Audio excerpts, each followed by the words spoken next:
raise your rate the more claims you file? No. Your rate stays the same no matter how many claims you file. After I made my first claim to Endurance, I expected my rate to change, and it never did. Coverage this good must be expensive. Nope. Totally beat every other competitor. If your car's under 20 years old, Endurance has you covered with unlimited miles. Plus, your plan includes 24/7 roadside assistance anywhere in the country. So, who's gonna pay for your next car repair? You? Nah, Endurance. Right now, you can get $300 off any plan. Plus, a year of elite benefits, a $2,000 value, free. All backed by a 30-day money-back guarantee. But you have to act now. Visit EnduranceWarranty.com or call 1-833-613-9111 for a free quote. That's 1-833-613-9111. All right, welcome back. Wrapping things up here. Coming up shortly here, Todd Blanche, his confirmation hearing. He's trying to get confirmed here to be the Attorney General. He's the acting. I'm Paulina Leiser. Join me as we explore the beauty and depth of Orthodox Christianity on the ancient church. Sundays on theDove TV.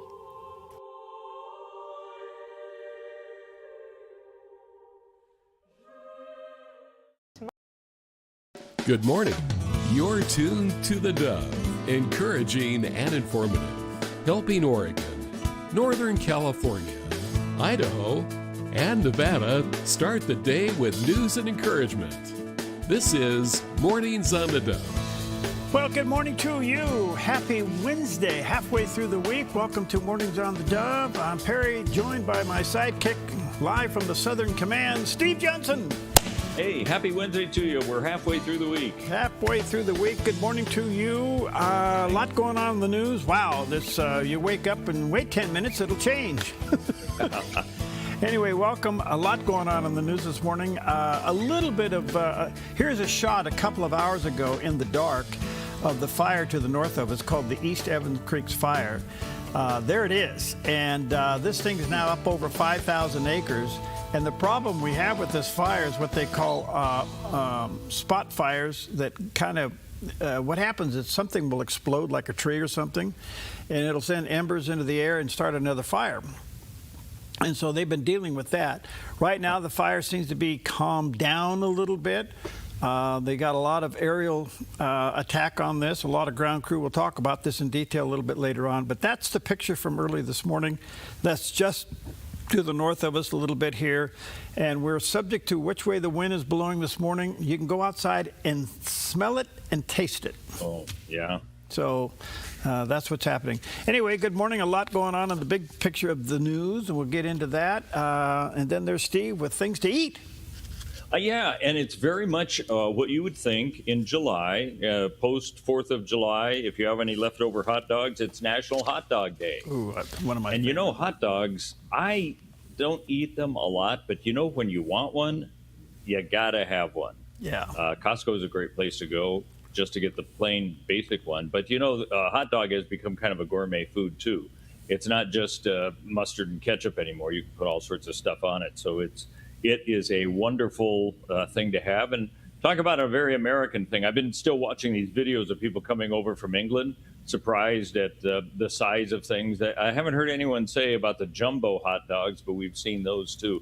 Those are terrific. Hebrew Nationals. Yeah. Those are some of the best, I think. They're not paying me to say that or anything. Hey, it's also National Gummy Worm Day. Oh. For people who want to have a little unhealthy snack, I guess. Well, brought to you by your dentist will like that. It gets kind of, yeah, but you know what? And they make a lot of sour ones. Whoa, I just don't care for those too much. But hey, it's Gummy Bear Day. It's also National Give Something Away Today. So if anyone has a 911 Porsche they want to give away, I'm here. That is something that you could give away. We didn't say it had to be a little thing. Could be a big thing. It could be a horse. It's I Love Horses Day. Oh. And Perry, I know you and I are always interested to see how horses can act as kind of medical animals almost to people who have mental problems and everything. Horses seem to have that sense of working with somebody who is mentally handicapped, that kind of thing. My younger days, I had horses. they're wonderful. They're expensive to have. They'll eat you out of house and home. Yeah. So I didn't. Anyway, I went down the horse road for quite a while. But the only thing I can tell you about horses, and when it comes to therapy, they are magical. I have a cousin who does that, and you had a relative too, didn't you? Yeah. Did you have somebody, a friend or relative? There's I don't know what it is, but there's something magical about horses and special needs children. Yeah.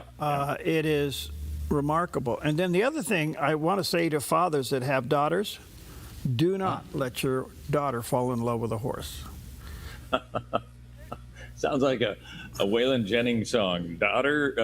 Fathers, don't let your daughters grow up to love horses. Well, that's, there you go. It will cost you everything. Yeah, it's like owning a small plane, isn't it? Aviation is cheap. You compared to that? There's an old saying, if you go with boats, it's a hole in the water you put money in. If you go with airplanes, it's endless. If you go with cars, it's an addiction. You get into the horse, it eclipses all of those. Wow. And it will cost you a truck, a trailer, a barn. It'll cost you everything. 911 Porsche works for me then. Yeah. No, listen, horses are wonderful, but boy, you got to get ready for them. And tied into that, it's National Pet Fire Safety Day, and with the fires that you're mentioning, it's a good thing to keep in mind. I understand late last night because of the fair. Now, the fair is going on. Jackson County Fair is going on. It'll be open today from 4 to 11. But all of the 4-H and FFA showing and auction and most of that now is over. Or at least coming to a conclusion. That part of the fair usually happens before the fair opens and then a couple of days there. And so it looks like they're making arrangements. I don't know all the details yet, that the people who are being affected by the fire that have horses might be able to bring them temporarily to the expo. So there's a number for you to call on that if that is the case. Cool. But I do know that a lot of other people who are away from the fire who have opened up their ranches and farms as rescue centers for horses and sheep and cows and things like that. So that's part of this fire problem that we have. These people that have a lot of animals, you got to get them out of there, and that's part of the deal. Well, those are pretty good. I like hot dogs. I still think a Dove dog. In my mind, in imagination of this small little head. Okay. I still would like to have the Dove Dog Airstream hot dog stand. I was going to say the Airstream, and have a 57 Ford Thunderbird pulling the Airstream and sell Dove dogs out the back. Well, whatever. But an Airstream made into a little restaurant, you can get them. I mean, you can buy them that way. And then we'd have the Dove Dog menu. We'd have like the Exodus dog. We'd have the Revelation dog. The Exodus dog, it sounds like it's so spicy. Yeah. You're going to leave real quick. We could have the Hallelujah dog, Ah, okay. Anyway. I like that idea. And then the Dove Dog, under the Dove Dog Cafe banner. So. And I'll pull up in the 911 Porsche that someome's going to give me and do a takeout. So on the back side of that, we would have the Steve Johnson Memorial espresso. Memorial? Espresso machine. I'm not sure I like that entire concept. We still have some fine tuning to do. Okay. Maybe the word memorial is not it. Okay. Steve Johnson Memorial. All right, let's check out the weather from Alfred this morning. Here's a look at your Wednesday weather from Grange Co-op. Across northern Oregon and southern Washington, sunny skies persist with highs near 88 in Vancouver and 89 in Portland. Wilsonville climbs to 92, while McMinnville reaches 89 with a light north wind. Through the Willamette Valley, sunny skies continue with highs near 90 in Salem, 88 in Albany and Eugene, and around 86 in Corvallis before cooling into the 50s tonight. Central Oregon brings a chance of showers and a high in the upper 80s to low 90s in Prineville through Bend and Sun River. East and Boise temperatures turn much hotter with a high of 98. Along the Oregon coast, gradual clearing and 67 in Coos Bay and 57 in Brookings. Port Orford stays sunny with a high of 66, while early patchy fog clears to partly sunny and 62 in Crescent City. clear, sunny skies in southern Oregon with highs in the low to mid-90s in Grants Pass, Medford, and Ashland. Over in the Klamath Basin, sunny and 89 with overnight lows in the mid-50s. Across Northern California, sunshine heats Wairika to 95 this afternoon, while Redding reaches 104 and Chico 103 under hot conditions. Fort Bragg stays mostly sunny with a high of 60. Around the Bay Area, sunny skies push Santa Rosa to 95 and Napa to 91.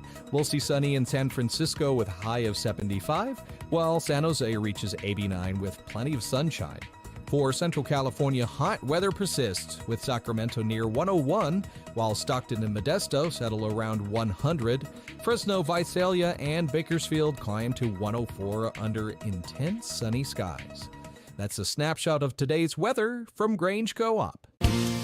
And there's a picture from the top of, let's see, it had to be up Roxanne this morning. So here's the deal. Is that Roxanne? Yeah, I think it is. Oop, they're switching signals there. Okay. Anyway, you can see the smoke. The smoke is kind of at the top of the mountains, and then the heavier air is pushing it down to the valley floor in some areas. So this morning, if you're outside, you can certainly smell it. It's out there this morning, so be careful. Yeah. All right. You know, there's a lot of principles in the Bible that we need to take a look at. Pastor Greg Laurie reminds us of God's promise that when we resist the devil, he will flee. But Greg says, first, we've got to submit to God. Years ago, when Jonathan was just a little boy, he had a video game. And I told him, turn it off and go to bed. So I was walking by his room, and I noticed light coming up from beneath the door. So I opened the door, and under the covers, there's little Jonathan still playing with this video game.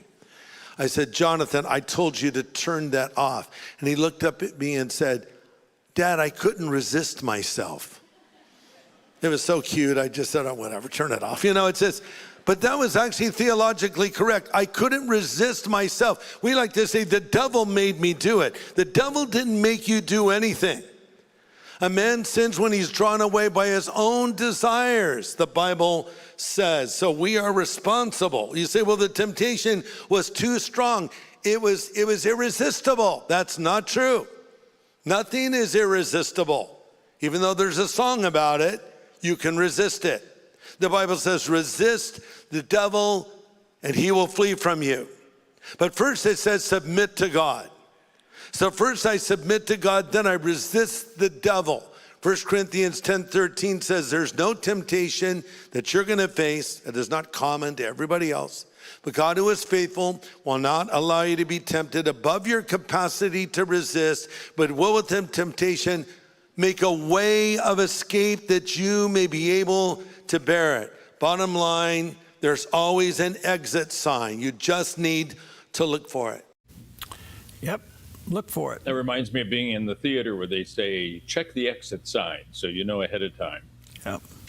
Good to know there too, spiritually speaking. Yeah, good stuff. All right, good morning to you. Happy Wednesday. Let's check out some of the top stories. Yesterday, the bombing continued there in Iran. The president has proposed something that's kind of interesting. He originally was proposing a 20% fee for things going through their ships going through the straits. He's now rescinded that, and the president has announced yesterday that he was replacing his proposed 20% reimbursement fee on cargo ships transiting the straits with a trade and investment deals with involving Gulf states while maintaining the blockade on the ships traveling to and from Iran ports or carrying Iran cargo. So basically, he's trying to say to ships out there, we're going to charge you a little bit of fee. It's going to go to the Gulf states. I don't know how that works. That's new math. Yeah. But he's also saying that the blockade has been reinstituted there at the mouth of the straits, and that they're not going to allow any Iranian ships with oil to leave. Well, there's some heavy policing going on. I don't know how you manage all that.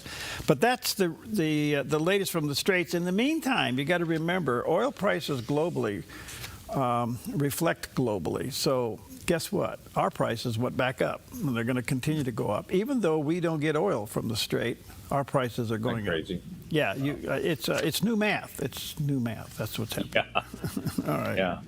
It is certainly one of those things that you look at and you go, so much for the 2-month peace talks. I always thought 2 months in Middle East, you could go through 6 regime changes in that amount of time. So you're not hearing them talk about that anymore. You know, a lot of Congress people end up going to Israel. They want to get a firsthand view of things, but normally their trips are pretty well planned out. Well, you might have seen that California Congressman Ro Khanna took a trip, and he said he was held by Israeli gun-toting troops during his congressional trip there. But it's not always what it seems, as a UN ambassador to Israel says. This is wrong. What he did is not accurate, and what he did was not policy. I'm certainly probably the first American politician who's been detained by the IDF and Israeli settlers. We were at a village that Israeli settlers had destroyed. They had destroyed the school. They had destroyed that village, and we were just looking at it. And these hoodlums come in with machine guns, an M4, an American-made machine gun, and they detain us. They block off the road. And then they call the IDF, and the IDF is on their side. But U.S. Ambassador to Israel, Mike Huckabee, says they didn't know Ro Khanna and his group were coming. And in fact, if they knew, they'd tell them not to come because it was dangerous. He did not let us know he was coming. Most of the time, a member of Congress, if they're coming to the country, they coordinate with us. They let us know they're coming. We make sure that there is security. He didn't want our assistance because he came at the invitation and under the guide of this very pro-Palestinian activist who is known for regularly trying to take people into provocative situations in Judea and Samaria, in this case in Area C, which is Israeli-controlled. A lot of people don't understand that. So he goes to a place that is a CMZ, which means a civilian military zone. It is forbidden for people to just show up. It's like I can't go to a U.S. air base, just walk in and say, hey, I'd like to look around. I can't go to Ro Khanna's office in Washington and just pop in and say, I'd like to just, nose around. Well, in some ways, this is so obvious what he was trying to do. Do most people see this? But these are pro-Palestinian people, and when I want to say that's careful, it's not that we're against Palestinians. I think people understand now there's innocent Palestinians tied up in this mess, and he's trying to go over there and show that Israel is somehow mistreating these people. It's crazy. It's just crazy, And you can imagine when you head over there, you've got to have things planned out, especially if you're a member of Congress. And apparently it didn't happen. Well, wouldn't it be just courteous to do that? Unless you were trying to make a point. Well, there you go. And I think that's what Ro Khanna may have been doing. Well, to kind of play off of that, the Senate Democrats yesterday blocked the consideration of an annual National Defense Authorization Act, arguing that Congress should not advance the sweeping defense policy bill while the president's renewed military campaign against Iran. So anyway, this goes back to the War Powers Act and the do's and don'ts of all of that. So the Democrats have blocked the National Defense Authorization Act. Doesn't surprise me, but on the other hand, it just shows you how ugly politics is in Washington, D.C. And you got to ask yourself, really, you're going to say to a jet that's it'd be like one of our military planes coming back from the bombing when they bombed the nuclear sites, last year, and they need to be refueled on their way back. Those planes never landed. And those bombers. So it'd be like telling the refueling plane, don't refuel it. Yeah. Turn around, come home, or whatever. And all of a sudden it runs out of gas. I mean, I don't know. I can't make sense of some of this stuff, but that's kind of what's going there. So, and then the other story. And the question is, at a time of war like this, is this a time to start fiddling with the defense budget? It is for the Democrats. We've got a little bit of a preview for tomorrow. I don't know exactly what this is about. Reporters were asking the president about some sort of election statement he's going to be making, but we're going to have to wait a few days, well, at least until tomorrow, to find out what that is all about, according to the president. I'd rather save it, but it's really big news. It's really, really big news. And our country has to shape up. But that's what we're going to be talking about Thursday is it doesn't get bigger, because without free and fair elections, you don't have a country. We'll be discussing other things too, but it's going to be a very big announcement. Well, we don't know what that is, but the speculation is you can bet it'll ruffle some feathers somewhere, whatever that election announcement is, because that's been a big issue for the president, of course. Can he, by executive order, enforce the SAVE Act? Well, that's an interesting question. There hasn't been talk of him doing that, but I think he wants it to be more long-lasting, because all those executive orders can be overturned by the next president. Yeah, but this midterm election is pretty important. I don't know. Yeah.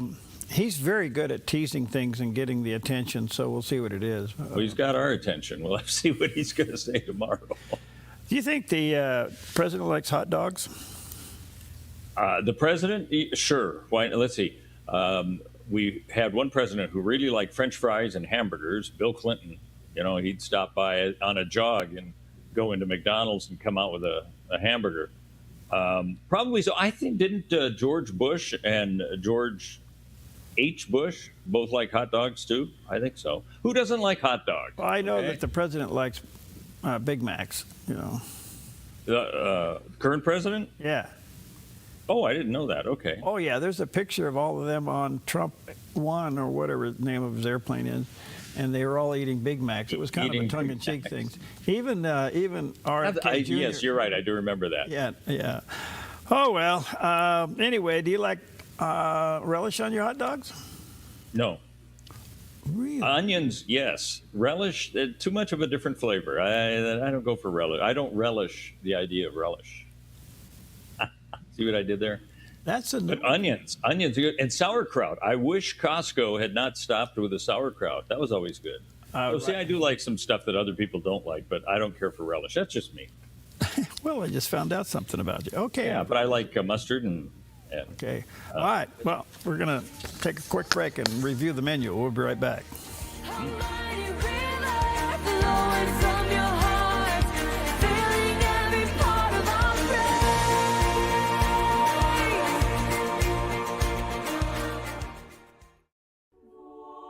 Orthodox Christianity has existed for 2,000 years. Yet many people know very little about its history, its worship, or the ancient Christian faith it preserves. Hi, I'm Paulina Leiser. Join me each week as we explore the beauty and depth of this historic Christian tradition and its place in the modern world. Don't miss The Ancient Church, conversations about Orthodox Christianity, Sundays at 6 p.m. on theDove TV. We are moving! We are so excited to share that Habitat for Humanity Rogue Valley's administrative office and our Restore will soon be moving down the road to our new location at 2655 South Pacific Highway. This move is really about making sure we will be able to continue serving families in Jackson County for years to come. Right now, we're building 16 homes in Jackson County, 12 right here in Medford, and finishing 4 in Ashland. Our mission is not changing. We're still building homes, building hope, and partnering with families right here in Jackson County. The Restore is getting a new home, but we're still the same Restore you know and love. We'll still be accepting donations, offering great deals, and keeping usable items out of the landfill and raising funds to support Habitat's mission. We are so grateful for everyone who has supported Habitat and the Restore over the years. This move allows us to keep growing, keep serving, and keep building a stronger future. Same mission, same highway, new home. We can't wait to see you there.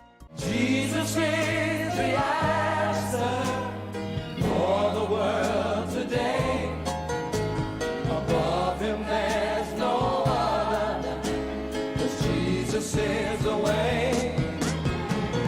Jesus is the answer for the world today. Above him there's no other, 'cause Jesus is the way. Sing along.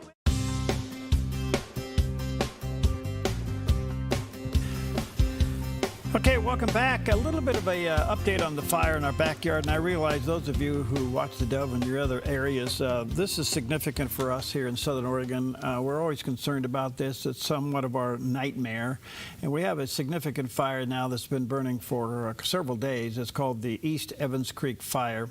Started off small. Today it's at 5,400 acres. We're always subject to the terrain and the wind and all of those conditions.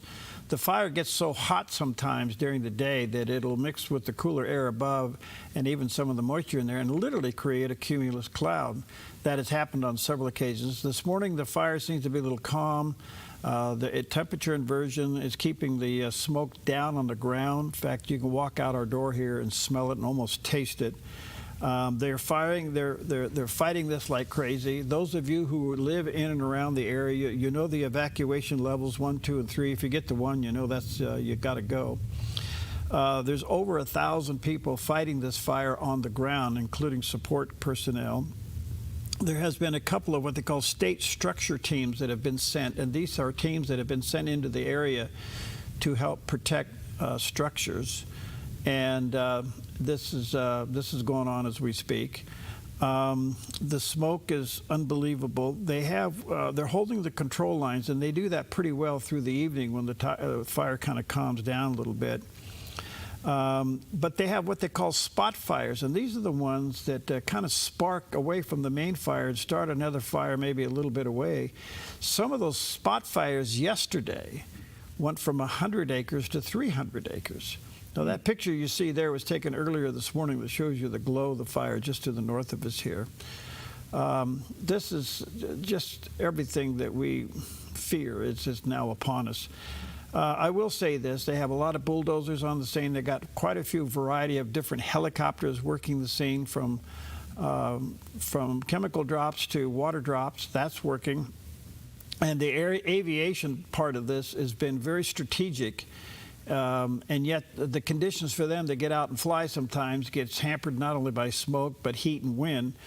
But on the tarmac right outside our door this morning, we have 3 of what they call the Aero RJ-85s. This is a British small plane, has 4 engines on it, jet engines. A very tactical airplane that they can load up with a lot of retardant and get low and fast over the scene. We have 1 737 firefighter sitting outside the door this morning. That picture there will show you one of the Arvo RJ-185s. That's the one to the left, and then over there is a Electra. That one hasn't gone out yet.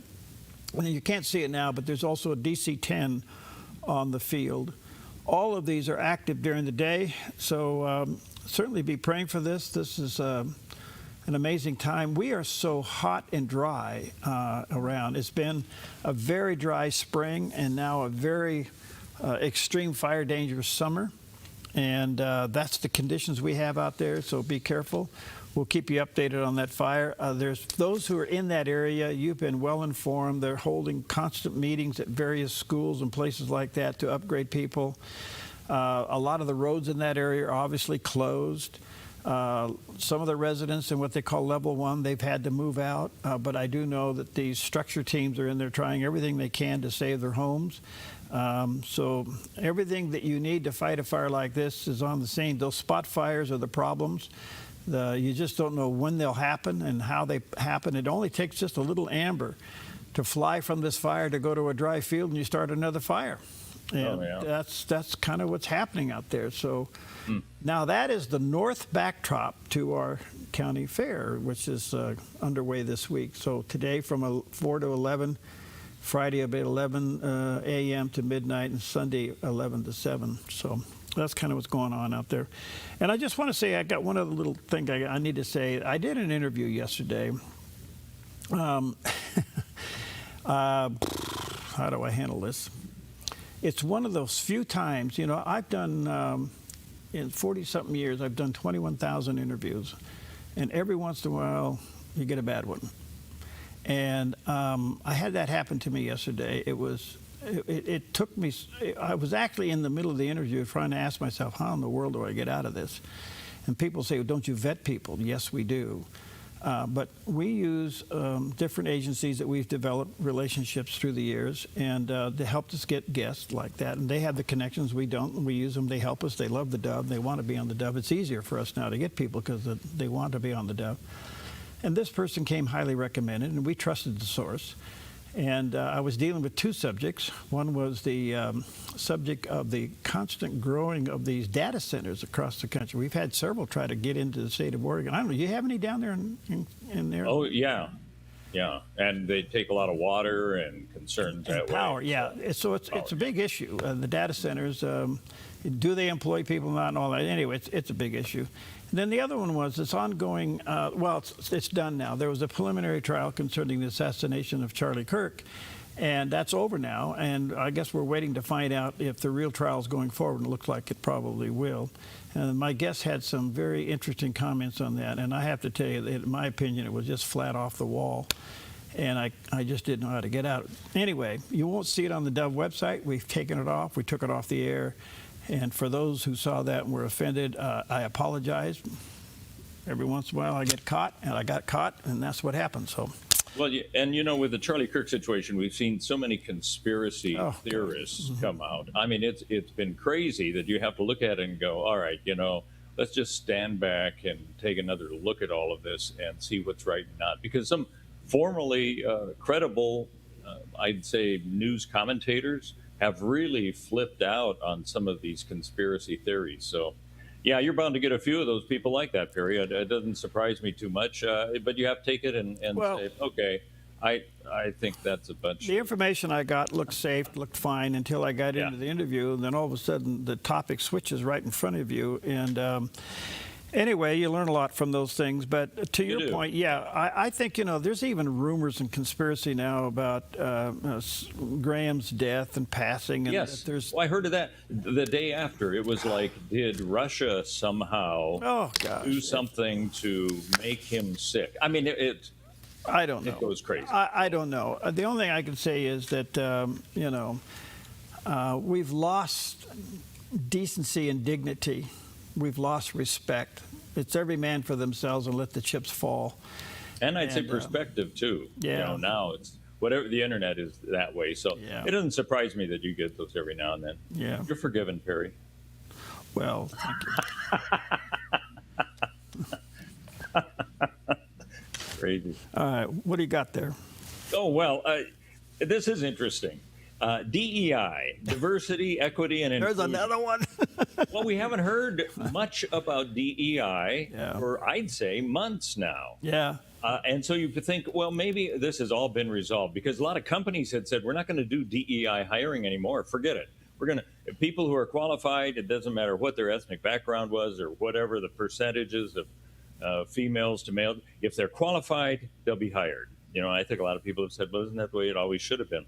Well, I have found, and we have found, it's still a problem going on in some universities. They had a hearing yesterday with some medical school deans. This is amazing. These are not interns. These are people who are pretty high up. Okay? They're doctors. They're medical doctors. They are doctors, yes. Medical, yes. And Congresswoman Mary Miller, she's from Illinois. She had a segment where she talked to one of these deans and asked them a question. In fact, it was a chancellor of the University of California in San Francisco. And here's how that conversation went. Again, remember, it all has to do with DEI and related issues. Dr. Haygood, UCSF's classroom guide titled Framework for Gender and Sex Concepts in Teaching advises against using the term pregnant women. Instead, it says to use pregnant people. Who are pregnant people compared to pregnant women? Just curious. So that is a part of a curriculum to help our students who are facing a wide diversity of patients. Of course, the vast majority of pregnancies are in women, and I have absolutely no problem with using the word pregnant women. I use it myself. Has a non-biological woman ever had a baby? A transgender person can. That's not a biological woman. Has a non-biological woman ever had a baby? I would reiterate, we take care of transgender patients. Can He wasn't willing to say that. And these are the people who are educating our next wave of doctors. That's a doctor. That's a doctor. And a dean of the College of Medicine in California. Well, there you go. Yeah, I thought I'd enlighten your day today, because the thing that struck me is DEI is well and functioning, and the definition of women has yet to be defined by some of these people. So there you have it. Well, let's just put more onions on our hot dogs. We'll be right back. Yeah, no.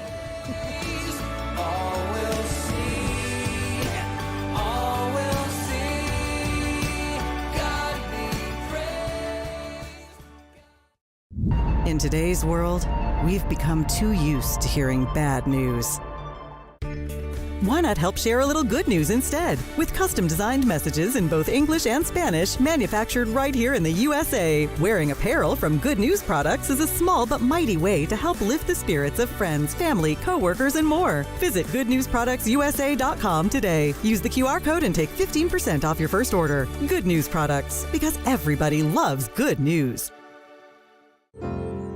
Come fall in love with Northridge Senior Living, where contemporary sunlit interiors meet old-world elegance. Walk through our lovely hallways and enjoy the fun staff-led activities. Forge lasting friendships with other residents and our exceptional caregivers. Dine in style. Gather near the fireplace under breathtaking chandeliers.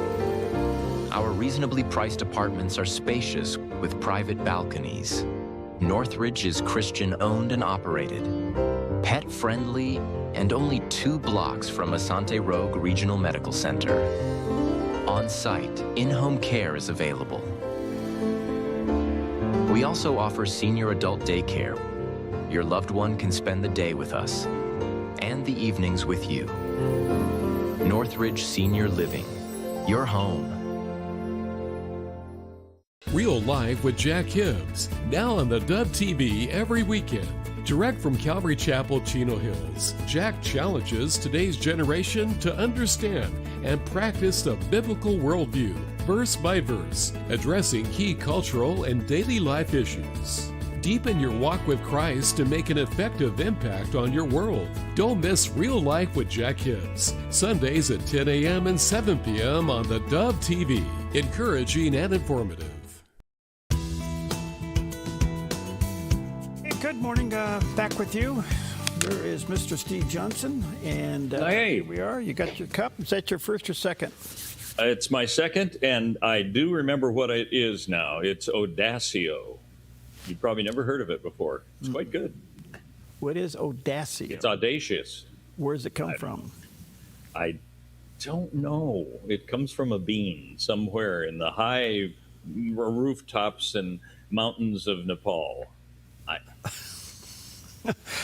Okay, you've been. I don't know. You've been sniffing the coffee too much. Okay.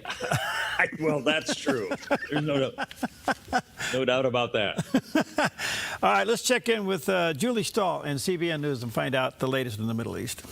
The United States carried out another wave of military strikes against Iran last night, hours after President Trump announced the U.S. is reinstating a blockade targeting Iranian shipping and trade in the Strait of Hormuz.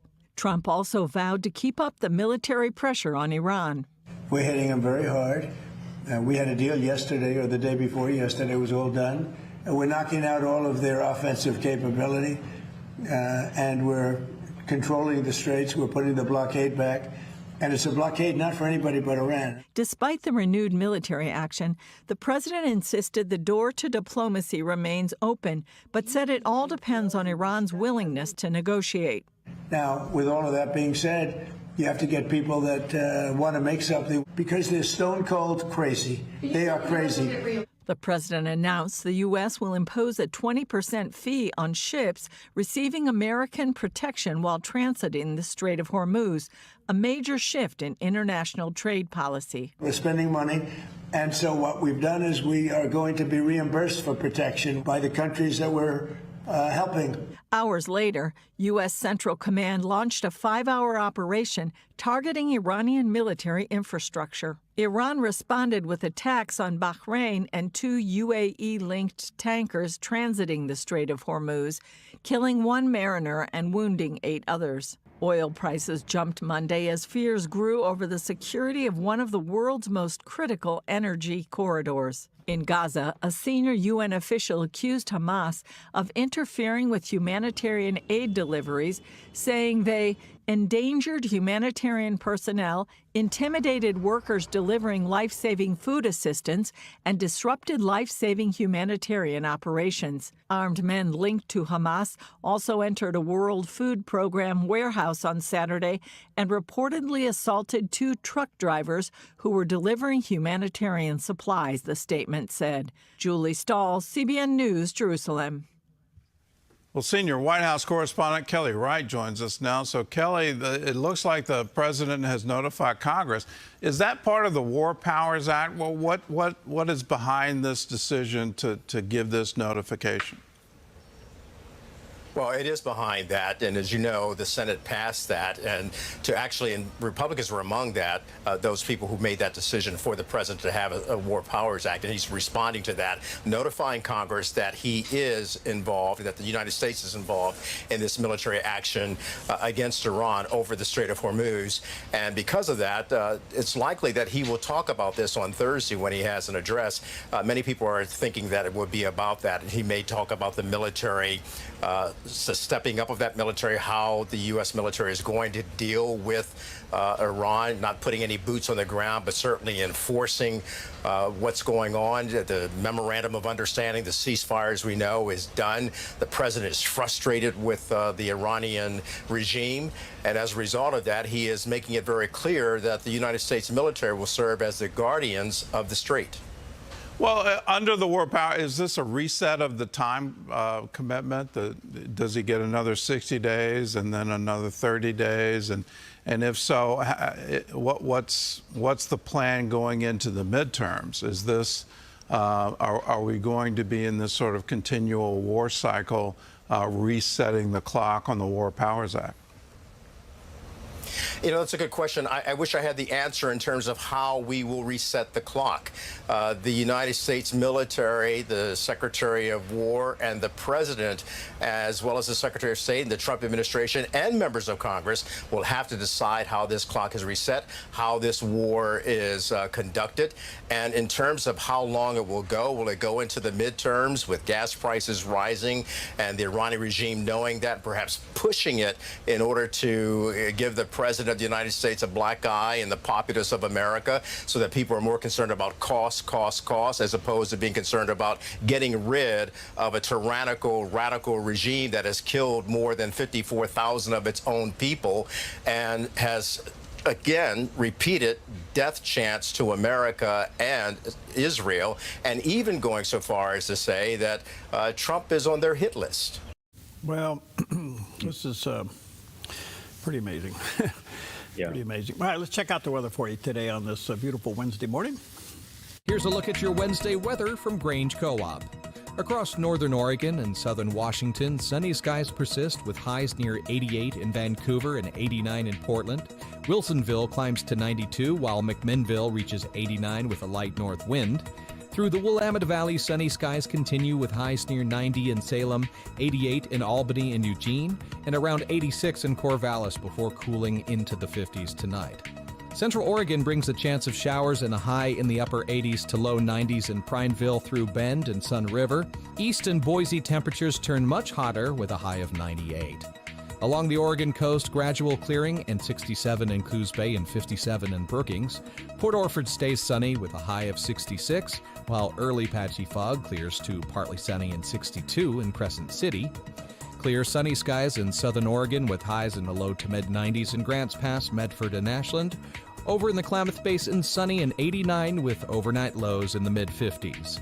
Across Northern California, sunshine heats Wairika to 95 this afternoon, while Redding reaches 104 and Chico 103 under hot conditions. Fort Bragg stays mostly sunny with a high of 60.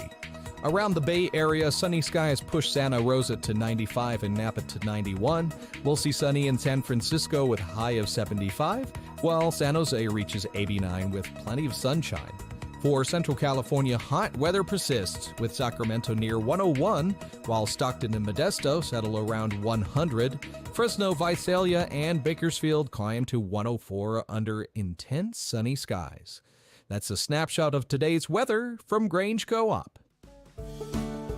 Well, we've got a bit of history to tell you about today. This is a very historic day, and it's affected all of us. You're wondering, what is that? No, it wasn't when the hot dog was invented, though that would have affected all of us, too. Okay. This is something that affects us very directly, even today. Is on this date, 1916, okay? You're thinking Orville, Wilbur Wright? Well, okay, it wasn't them. William Boeing founded the company that would become one of the world's leading aerospace manufacturers. When William Edward Boeing arrived in Seattle in the early 1900s, the city was a bustling metropolis of more than 100,000 and growing rapidly. Like his father before him, William Boeing sought his fortune in timber. Journeying to the Olympic Peninsula, he established himself at Grays Harbor, where he studied the timber business carefully and began trading and selling timberland. By the end of the decade, Boeing had made his fortune and had taken up residence in Seattle.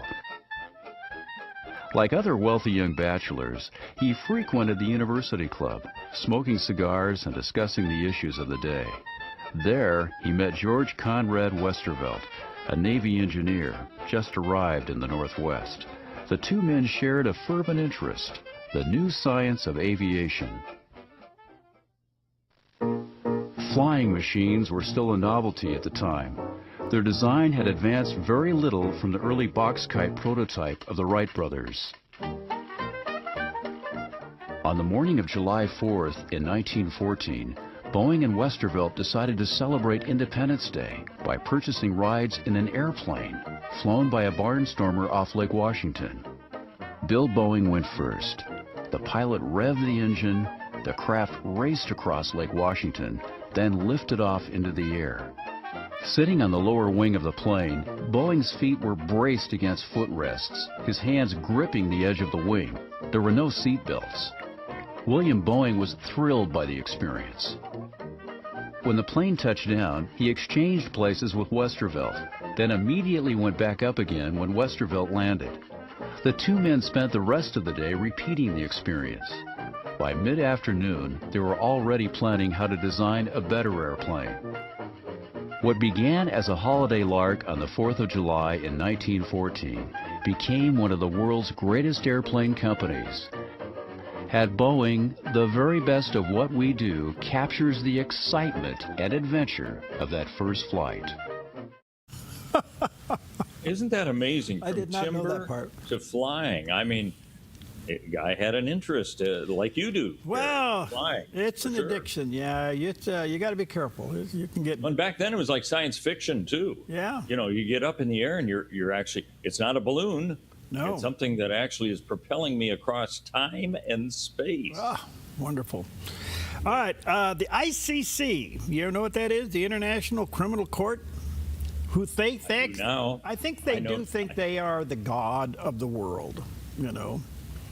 They have tried to exercise their thinking and with great motivation and yet great pushback. Well, our Secretary of State, Marco Rubio, vows to protect America from them, and here's what he had to say.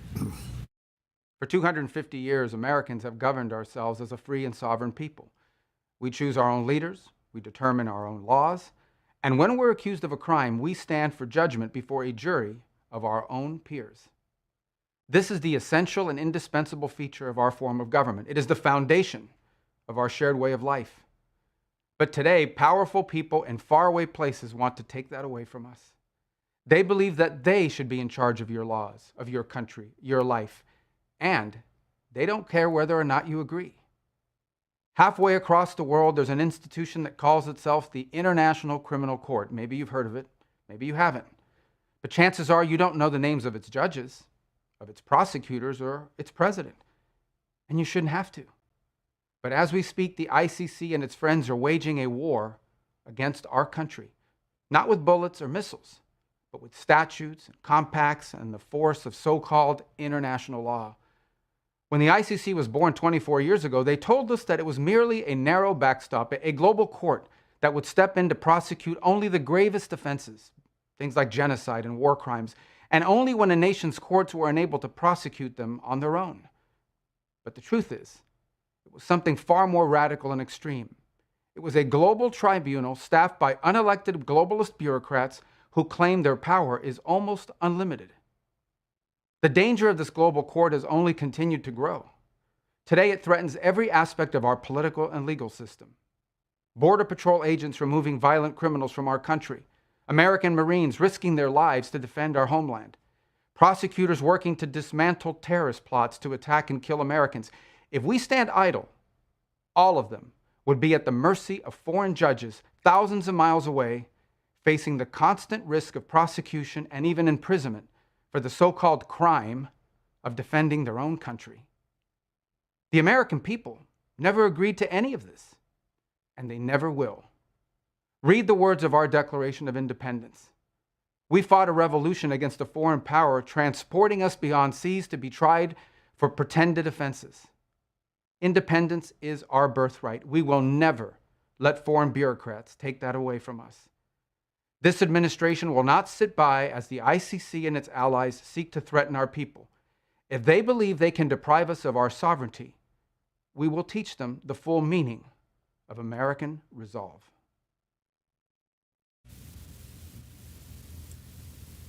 Sounds like a president, doesn't it? Well, he does, but he also makes the point. This is another cancer out there trying to get a hold of everything. And I don't know what the lesson of the full American might be at a tribunal court. Well, I guess we'll have to see what that looks like. All right, those are some of the top stories. We'll take a quick break as we are going to maybe put some horseradish on your hot dog. I once was lost, but now I'm found. And it's beautiful, amazing grace, how sweet the sound. How can I grow spiritually? It's one of the most meaningful questions we can ask, and you're not alone in asking it. Over the years, 5 simple but powerful keys have helped countless people deepen their faith.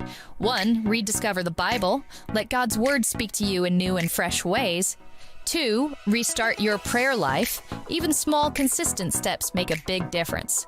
3, reconnect with God's people. We truly are better together. 4, resist your sinful habits. Grace is always greater, and change is possible. And 5, invest in others. This might just be the most life-giving one of all. God has a place for you to serve and people He's specifically placed in your path. So here's a loving nudge. Don't just sit back and soak up another sermon. Take what you've learned and start living it out. When you pray for and support the Dove, you're stepping into something bigger than you might realize. You become a media missionary right alongside us, carrying hope and encouragement into thousands of homes every single hour, in your own backyard and literally around the world. Your generous support keeps the Dove on the air and actively spreads the gospel far and wide. We are so grateful for every partner who makes that possible. Would you prayerfully consider a special summertime gift today? Summers are always a little challenging for us, and your support would mean a lot. You can give anytime by calling 541-776-5368 or safely and securely at our new website, thedove.us. Thank you so much for your partnership. Together, we really are changing lives for good and pointing people to the Lord every single day.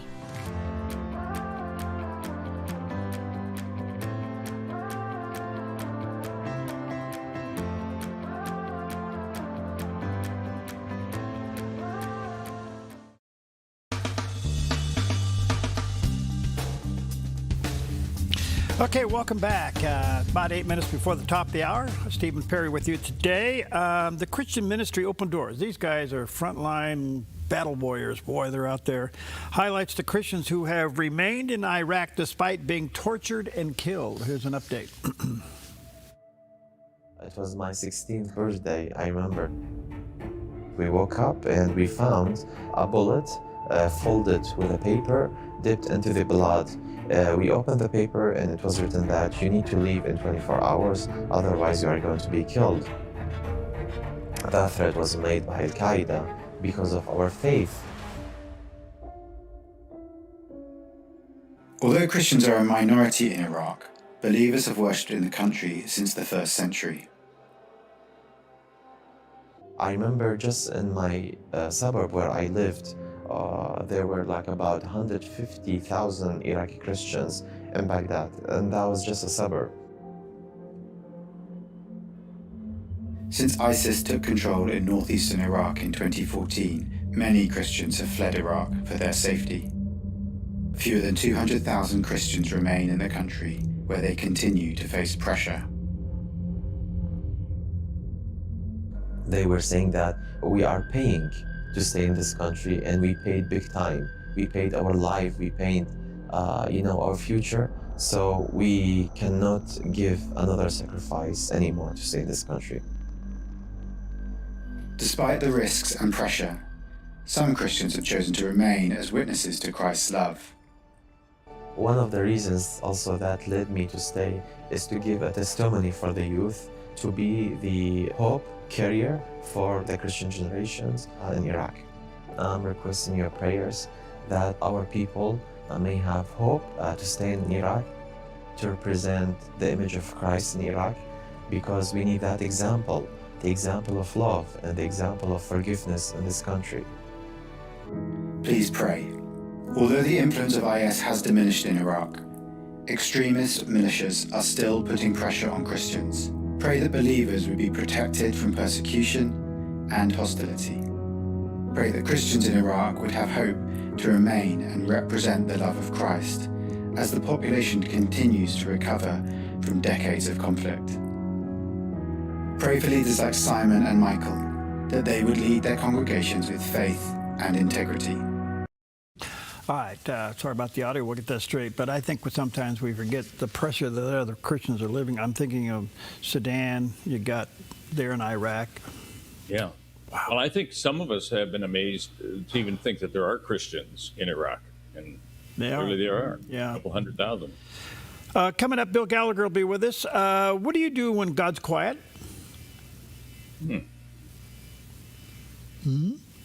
Is that the question you're going to pose to him? Well, we're going to talk about that. Okay. I'm going to have Dennis Neal back with us. He wrote the book, The Oregoners.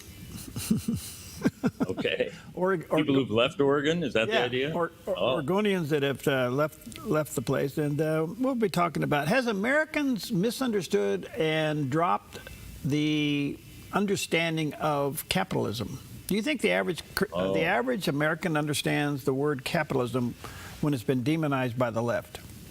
Yeah, I think we have kind of changed it or don't know it at all. Yeah, there you go. I take with you, excuse me, out of the book of Galatians this morning, chapter 6, verse 7. Paul writes, do not be deceived. God is not mocked. For whatever a man sows, that will he also reap. Why don't you sow some goodness today? Buy somebody a cup of Steve Johnson's coffee. Ah, there you go. All right, there's the smoke. Be careful.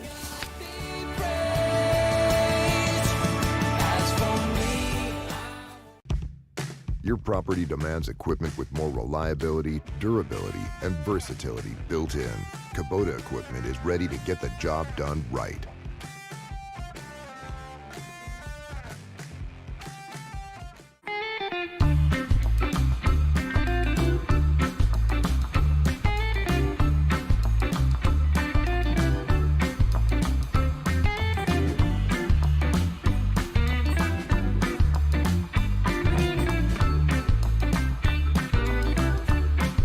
If you don't drive it, donate it.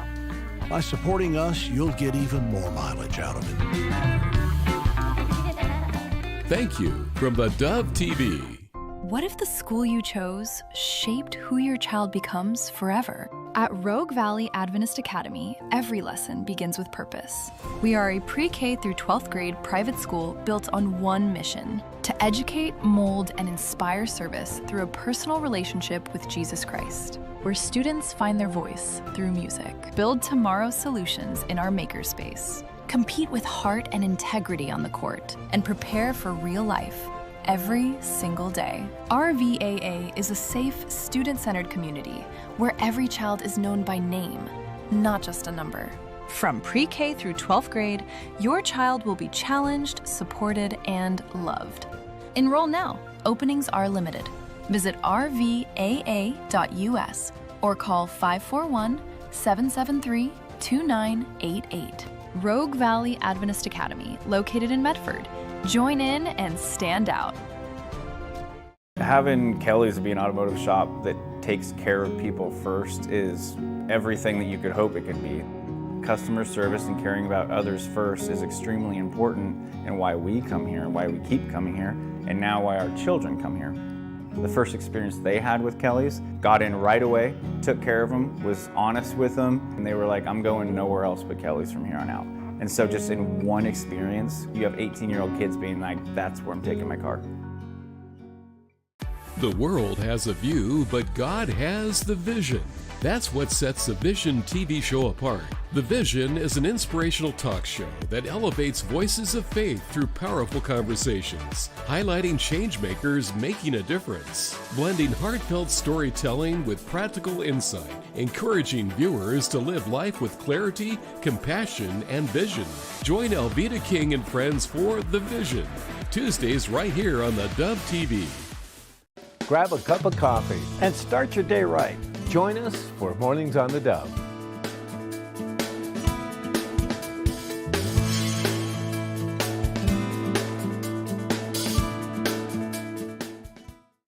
You're tuned to the Dove, encouraging and informative, helping Oregon, Northern California, Idaho, and Nevada start the day with news and encouragement. This is Mornings on the Dove. Well, good morning to you. Happy Wednesday. Welcome to Mornings on the Dove. I'm Perry and sidekick Steve down there at the Southern Command, in command of his third cup of coffee this morning. Oh, holding the fort. Holding the fort. A lot going on in the news today. We'll have that for you. A little bit of an update for those of you in our backyard. Here's a picture earlier this morning of the fire, what called the East Evan Creeks fire. You can see it's kind of calmed down a little bit, but it's still up around 5,400 acres. Now they're dealing with what they call these spot fires, which are sparked from embers of the main fire. Some of those spot fires are anywhere from 100 to 300 acres. So we're fighting it like crazy. There's a lot of people and crew and equipment on the scene. We'll give you an update on that. The temperature inversion this morning kind of keeping the smoke low. There's times you could really smell it outside. So anyway, that's kind of our backyard news this morning. A lot going on in the news. We'll have that for you. Otherwise, what have we got today? Very historic day, especially since you've got the Jackson County Fair going on. This is National Hot Dog Day, officially. So you should have it the way you like it. As I mentioned, I don't care for relish, but I do like everything else on it. The sauerkraut that they used to have at Costco, why they stopped that, I don't know. Onions, of course, mustard and ketchup. How do you like your hot dogs? Anything special, Perry? Well, I'm pretty good on just about everything on it. I would say I don't mind sauerkraut. It's not my number one thing, but I just like a good old American hot dog. Mustard, ketchup, and relish, maybe some onions. You talked about incorporating the Dove dogs into a division of the Dove Media. Well, if we ever do the Dove Dog Stand, we'll have the Hallelujah dog. We'll have the Revelation dog. I see. That's good. We'll have the whole theme. Cross the Red Sea dog. And I have a connection with somebody who would build that Airstream that you said would be great to be able to convert to sell the dogs out of that. I mean, what an iconic image right there. It's kind of like a little bit of an outdoor diner type of a thing. Yeah. Pulled by some old pickup truck or something. Or well, I was at the Auckland airport coming home from Auckland, New Zealand. I saw it too. And I was there. There was an Airstream there. Inside.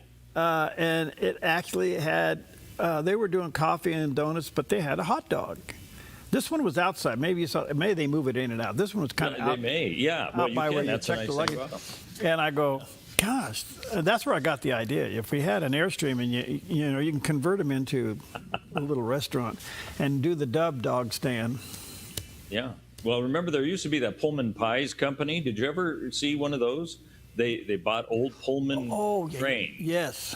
And turned them into restaurants. And I thought it was great. I think, though, for whatever reason, I don't know they're still in business. But they had great pies. They were kind of like Marie Callender pies. Yeah, there you go. Well, anyway, the Dove dog, maybe the Dove dog will come to a place near you. I like the idea. You know what? Bring them to different churches following the church service and just park it for 20 minutes after the church service. Give away the word for you today. I think we've got a plan. Every dog gets a free devotional. Hey, that's a good idea. You dirty dog, have a devotional. Well, yes. I'm looking. Hey, it's also. I'm looking for something to do between midnight and 4 a.m. So. Yeah. Well, I've got all sorts of ideas for you. Hey, it's also National Gummy Worms Day for people who like to watch movies, maybe even at your own home. You get that simulation of being at the theater. National Give Something Away today, and I'm still waiting for somebody to give me a 911 Porsche. That would be nice. Is that your favorite all-time wanna have? I saw a couple of YouTube videos that look great of 911 Porsches, and no, it's one of a fleet. You know, I probably could spend a whole week at Jay Leno's garage just looking at and seeing what he has. That would be terrific. I'd love to do that. Jerry Seinfeld's the one who likes Porsches. I don't know how many. He's got over 20. It's probably even more than that. But anyway, there you go. And we talked about this. It's especially with the fair this week, it's National I Love Horses Day. Oh. And we talked about how beneficial horses are for therapy and all of that. So that's a great kid's thing. Well, horses are an amazing animal. They are wonderful when it comes to therapy for special needs children. There's a magic that goes on there unlike anything you can possibly imagine. It's kind of like special needs children have this inner sense that horses are sensitive to. I don't know how all that works. Right, and horses certainly are attracted to people who might have problems that way. Yeah. And you never want to have a young girl fall in love with a horse. You're in trouble. I mean, it'll cost you everything. There goes your 911. I won't have to worry about that. Hey, did you ever go to the Harris Car Club or Harris Car Collection in Reno? No, I haven't. I don't even know. Well, it's all gone now, but there was a time where Harris, which is known for the casinos and everything, he had his... Harris. Yeah, okay. He had his car collection. It was like amazing. Hundreds of these cars, and then finally the company changed deals and everything else. Oh. And the car collection went away. But I'd like to go to the Peterson Auto Museum. That's supposed to be a very good one. Haven't been there either. That would be nice. I did go to the Henry Ford Museum. It's in the middle of the Midwest somewhere. It's huge. It's big. It was a long time ago. And that was fascinating. There are a lot of museums like that to go to. But yeah, keep your eyes open. If you tell me where the hair is, maybe it's a new one. Maybe they moved it to a different place. I'd like to know. No, they sold all the cars off. Oh, they did? Yeah, it was quite a deal. It upset a lot of people. I think I could be totally wrong on this. I think there's one Harris casino left. It's at South Lake Tahoe, but that's not the main one. And anyway, but it was I remember going there and seeing it. It just building after building after building of these. Is that right? Wow. Of these cars. It was pretty amazing. All right, let's check out the 9/11 of weather this morning. Here's a look at your Wednesday weather from Grange Co-op. Across northern Oregon and southern Washington, sunny skies persist with highs near 88 in Vancouver and 89 in Portland.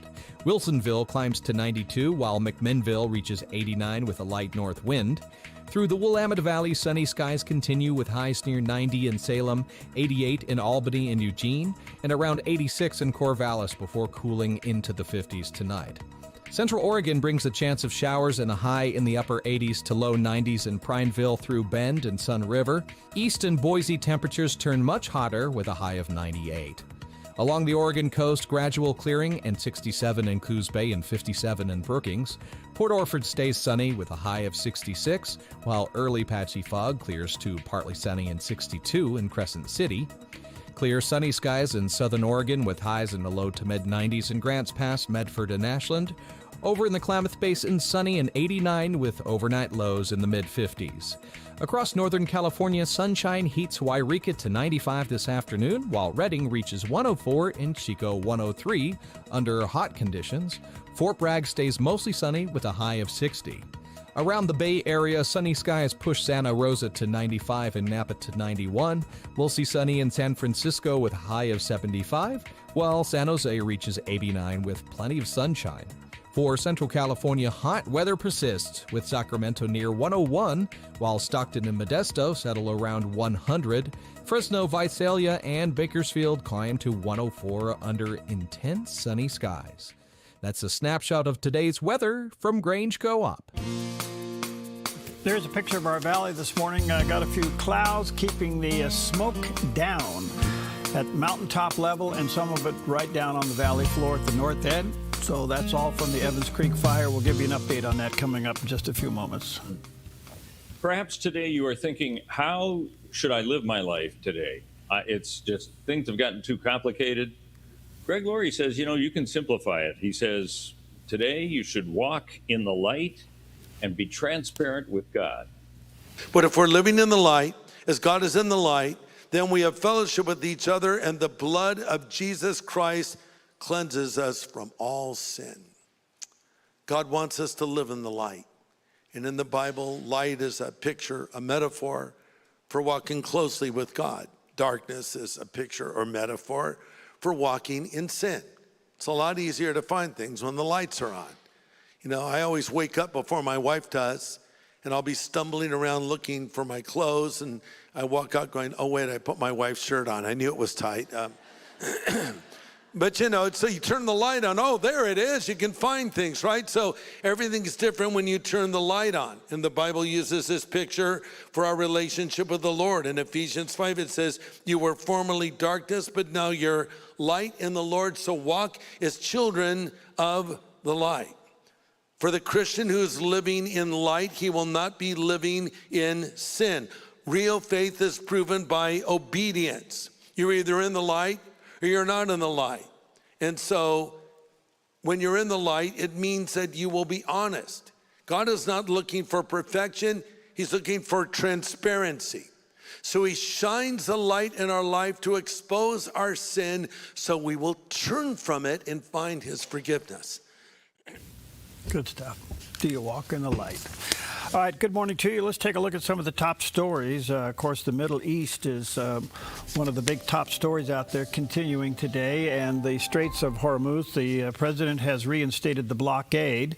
He originally was proposing a 20% fee to move through there. We're doing some heavy surveillance. We've actually continued some bombing in some strategic military areas there in Iran. But in the meantime, the 20% reimbursement fee on cargo ships transitioning through the Straits of Hormuz now will be with trade and investment deals involving the Gulf states. I have no idea what this proposal is about, other than somehow there's going to be some kind of an exchange of money for the ships that are trafficking through the strait. It'll go to the Gulf states.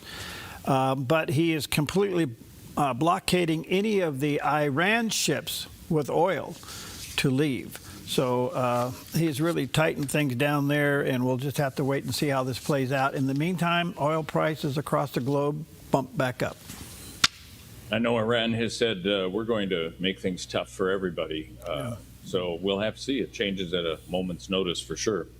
Well, going to Israel in the Middle East is a dangerous thing this time of year, but it looks as if some Congress people have a hard time really understanding all of that. Ro Khanna is a Democrat congressman from California, and he recently went to Israel, but he didn't really tell anybody that he should have, that he was going.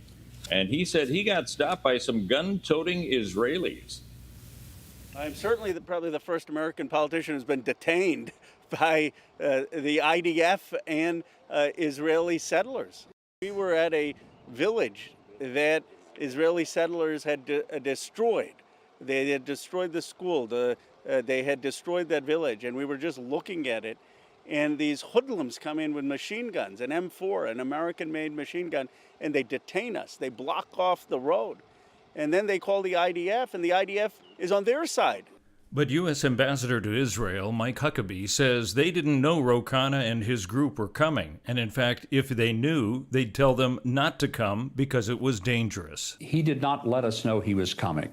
Most of the time, a member of Congress, if they're coming to the country, they coordinate with us. They let us know they're coming. We make sure that there is security. He didn't want our assistance because he came at the invitation and under the guide of this very pro-Palestinian activist who is known for regularly trying to take people into provocative situations in Judea and Samaria, in this case in Area C, which is Israeli-controlled. A lot of people don't understand that. So he goes to a place that is a CMZ, which means a civilian military zone. It is forbidden for people to just show up. It's like I can't go to a U.S. air base, just walk in and say, hey, I'd like to look around. I can't go to Ro Khanna's office in Washington and just pop in and say, I'd like to just, nose around. Well, look, it is what it is. These guys are going to go over, create their own headlines, which he did, to be provocative, basically showing that Israel are bad people and they're killing innocent Palestinians. All of that is just untrue. So, but I think there's a courtesy violation here. Why wouldn't you contact the ambassador? We're coming to town. I think it's for the very reasons that Mike Huckabee said. They wanted to make a statement of sorts. And yeah. If that causes that statement to be made, that's okay. Crazy. The other story is that back home, the Democrats are very good at blockades of their own, and that is the case. They blocked the consideration of an annual National Defense Authorization Act, arguing that Congress should not advance the sweeping defense policy bill while we are involved militarily with Iran. I don't know what you do with this. I mean, that's like saying to a plane that's up there, a military plane, getting refueled, we're not going to refuel you, so go ahead and just crash and die. Yeah, this is not the time to do it during a conflict like we're seeing. No, but that's their game, and sooner or later, you get a little tired of it. I just hope America is much wiser than we think. Hopefully, we're understanding the nonsense of some of this stuff, so we'll see what happens. Well, tomorrow's going to be an interesting day. We don't know much about what the president's going to talk about because normally he kind of gives us a little bit of a clue. But he says he's got a big announcement he's going to be making, and it's one of his favorite topics, elections. I'd rather save it, but it's really big news. It's really, really big news. And our country has to shape up. But that's what we're going to be talking about Thursday is it doesn't get bigger, because without free and fair elections, you don't have a country. We'll be discussing other things too, but it's going to be a very big announcement. I think I know what it is now. So, do you? Yes. Give us an idea. He's going to give a hot dog to everybody that votes right. And I was expecting a serious answer. Silly rabbit, I should have known. I don't know. He's great at baiting media like this, so who knows what it is. I'm interested, yeah. I don't know if it has to do with redistricting. I know a lot of states are in that redistricting battle, which is just unbelievable how political that is. Is it possible, I don't know the answer to this, is it possible the president could invoke Save America Act through executive order because it's a federal election? Okay, so if it was just a state election, probably not. But because it's a federal election, could that be the case? I don't know. We will have to see. Tomorrow, stay tuned. We'll let you know. Tuned. All right. Well, those are some of the top stories on this Wednesday. We'll take a quick break. We'll be right back. Do you hear the cries that pour out?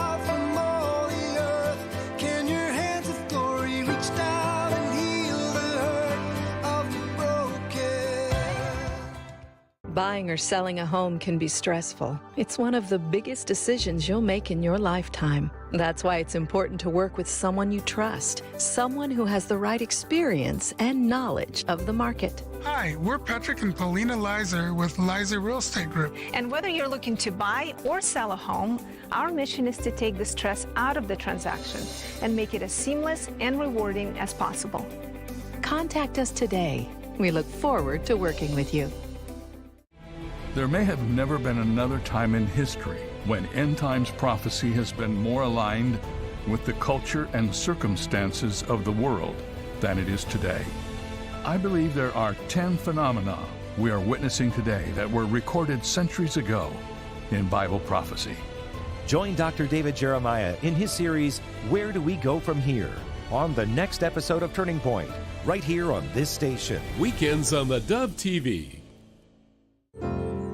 Come fall in love with Northridge Senior Living, where contemporary sunlit interiors meet old world elegance.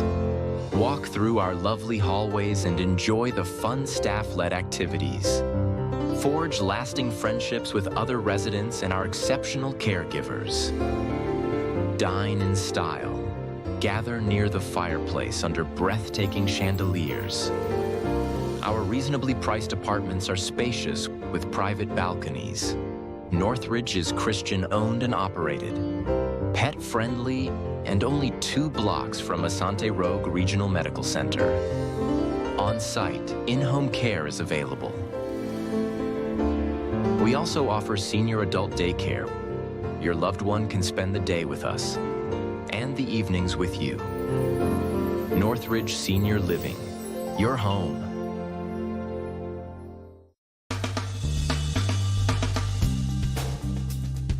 Welcome back. 19 past the hour. Stephen Perry with you this morning. A lot going on, but a little bit of a backyard update on this fire that's got us all on tilt.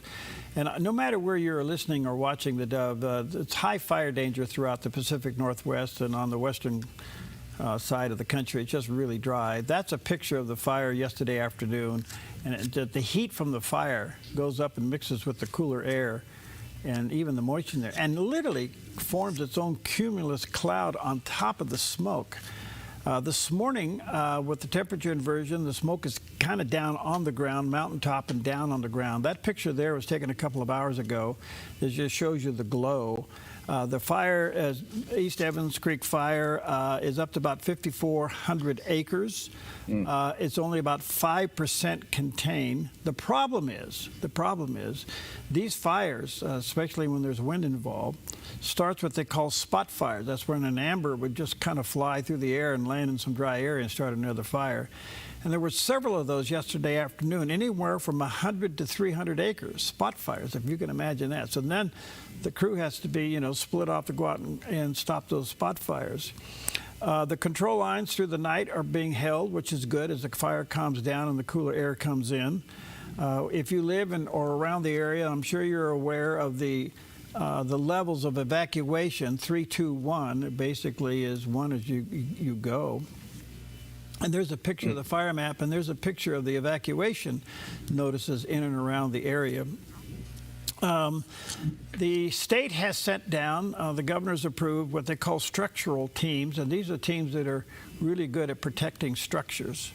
There's a little picture of this morning on the ramp of some of the planes that are there. Out our door here, literally right outside our door, are those 2 airplanes, which is one of them is the Aero RJ-85, which is a British 4-engine small jet that really works very well. Next to that is a 4-engine prop Electra. I haven't seen that one in the air. On the other side of us, literally at the tanker base this morning out the other door, they have 3 of those Aero RJ-85s ready to go, and then they have one 737. So, and then across the field, the DC-10 is parked over there. So all of these will be flying and have been flying over this fire, and they're trying to attack it pretty hard. A lot of this has to do with wind, humidity, heat, load factor. All these things come into play when you're trying to get one of these airplanes down into those canyons where the fire is. A lot of helicopters on the scene, quite a few bulldozers on the scene. Last count, I was told, is around 1,200 people on the scene, and that includes support team. And this thing continues to burn. Jackson County Fair, which is now underway. If you go to the fair, you look to the north, there's the fire. So what a backdrop for the Jackson County Fair. It's just a few miles from the fair. So the fair is engaged right on through this weekend. Today, the fair will be from 4 to 11. So we'll keep you posted on that. But please be very, very, very, very careful out there. This is hot and dry. We came through a very dry spring. We're in a very hot and dry summer.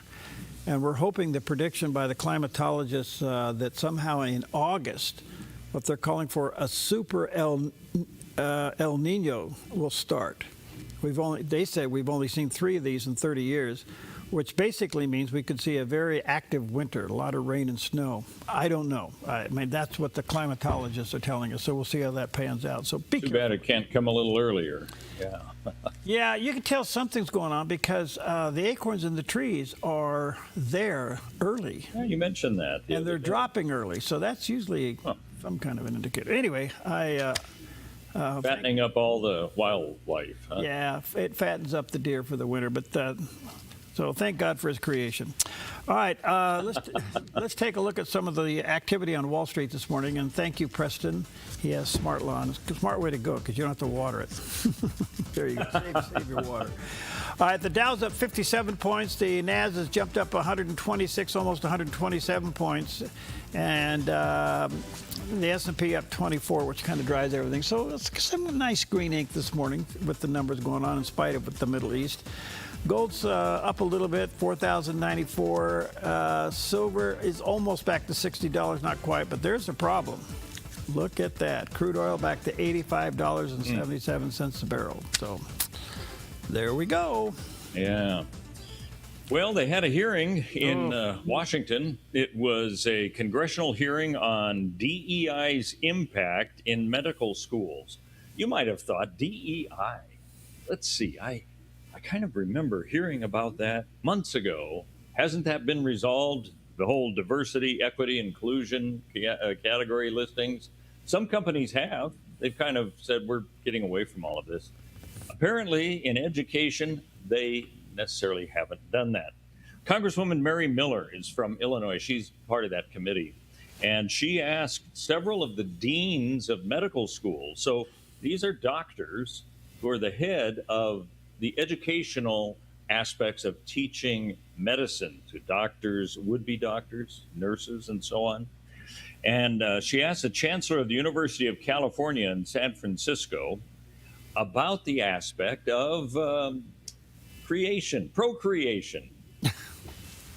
Dr. Haygood, UCSF's classroom guide titled Framework for Gender and Sex Concepts in Teaching advises against using the term pregnant women. Instead, it says to use pregnant people. Who are pregnant people compared to pregnant women? Just curious. So that is a part of a curriculum to help our students who are facing a wide diversity of patients. Of course, the vast majority of pregnancies are in women, and I have absolutely no problem with using the word pregnant women. I use it myself. Has a non-biological woman ever had a baby?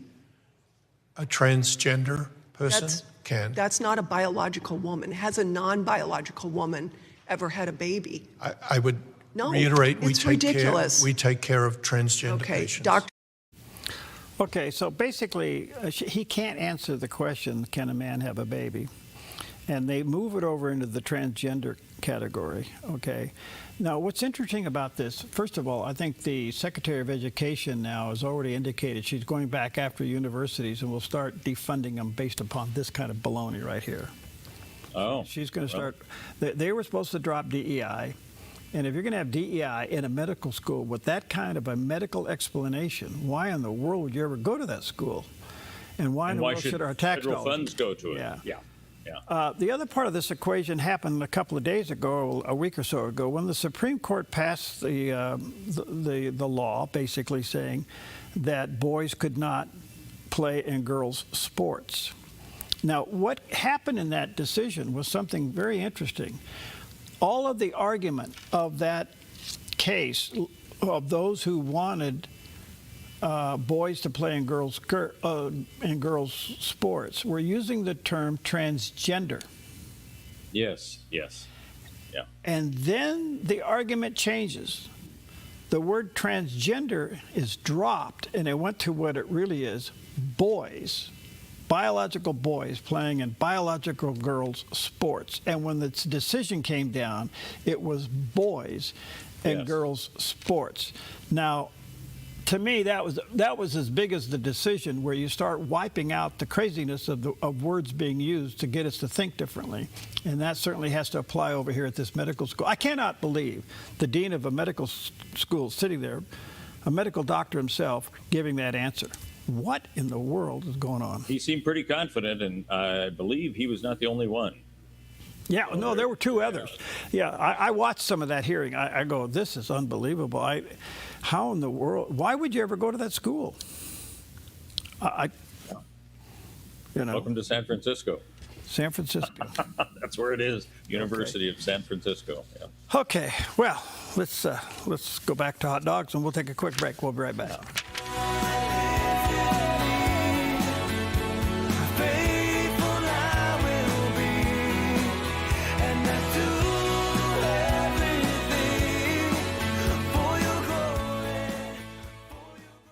Your yard is where life happens, but it can be muddy and hard to maintain. Enjoy a maintenance-free artificial turf lawn all year round with Smart Lawn LLC. No mowing, no fertilizing, no watering. Our synthetic grass is beautiful and resilient. It's certified to be lead-free, and there's no need for pesticides. Safe for your children and pets. Smart Lawn LLC has all your artificial turf and putting green areas covered beautifully. 541-941-3538. At Max Mobile Storage, the commitment is simple: to offer unmatched convenience and reliability in storage. Max Mobile Storage delivers containers right to your doorstep, making storage easy and hassle-free. Founded in 2012 in Medford, Oregon, we sell, rent, and fabricate top-quality shipping containers for homes and businesses. Locally owned and operated, we're proud to serve our community with friendly, reliable service you can trust. More information at maxmobilestorage.com. maxmobilestorage.com. We are moving! We are so excited to share that Habitat for Humanity Rogue Valley's administrative office and our Restore will soon be moving down the road to our new location at 2655 South Pacific Highway. This move is really about making sure we'll be able to continue serving families in Jackson County for years to come. Right now, we're building 16 homes in Jackson County, 12 right here in Medford, and finishing 4 in Ashland. Our mission is not changing. We're still building homes, building hope, and partnering with families right here in Jackson County. The Restore is getting a new home, but we're still the same Restore you know and love. We'll still be accepting donations, offering great deals, and keeping usable items out of the landfill and raising funds to support Habitat's mission. We are so grateful for everyone who has supported Habitat and the Restore over the years. This move allows us to keep growing, keep serving, and keep building a stronger future. Same mission, Same highway. new home. We can't wait to see you there. Okay, welcome back. Steve's over there. I'm over here. And you're where you are. And you are where you are. Okay, that's what we do here. Anyway, good morning to you. Well, the Middle East and Israel and Iran and the proxies and all that. Back in the headlines. Let's check in with CBN News and get caught up.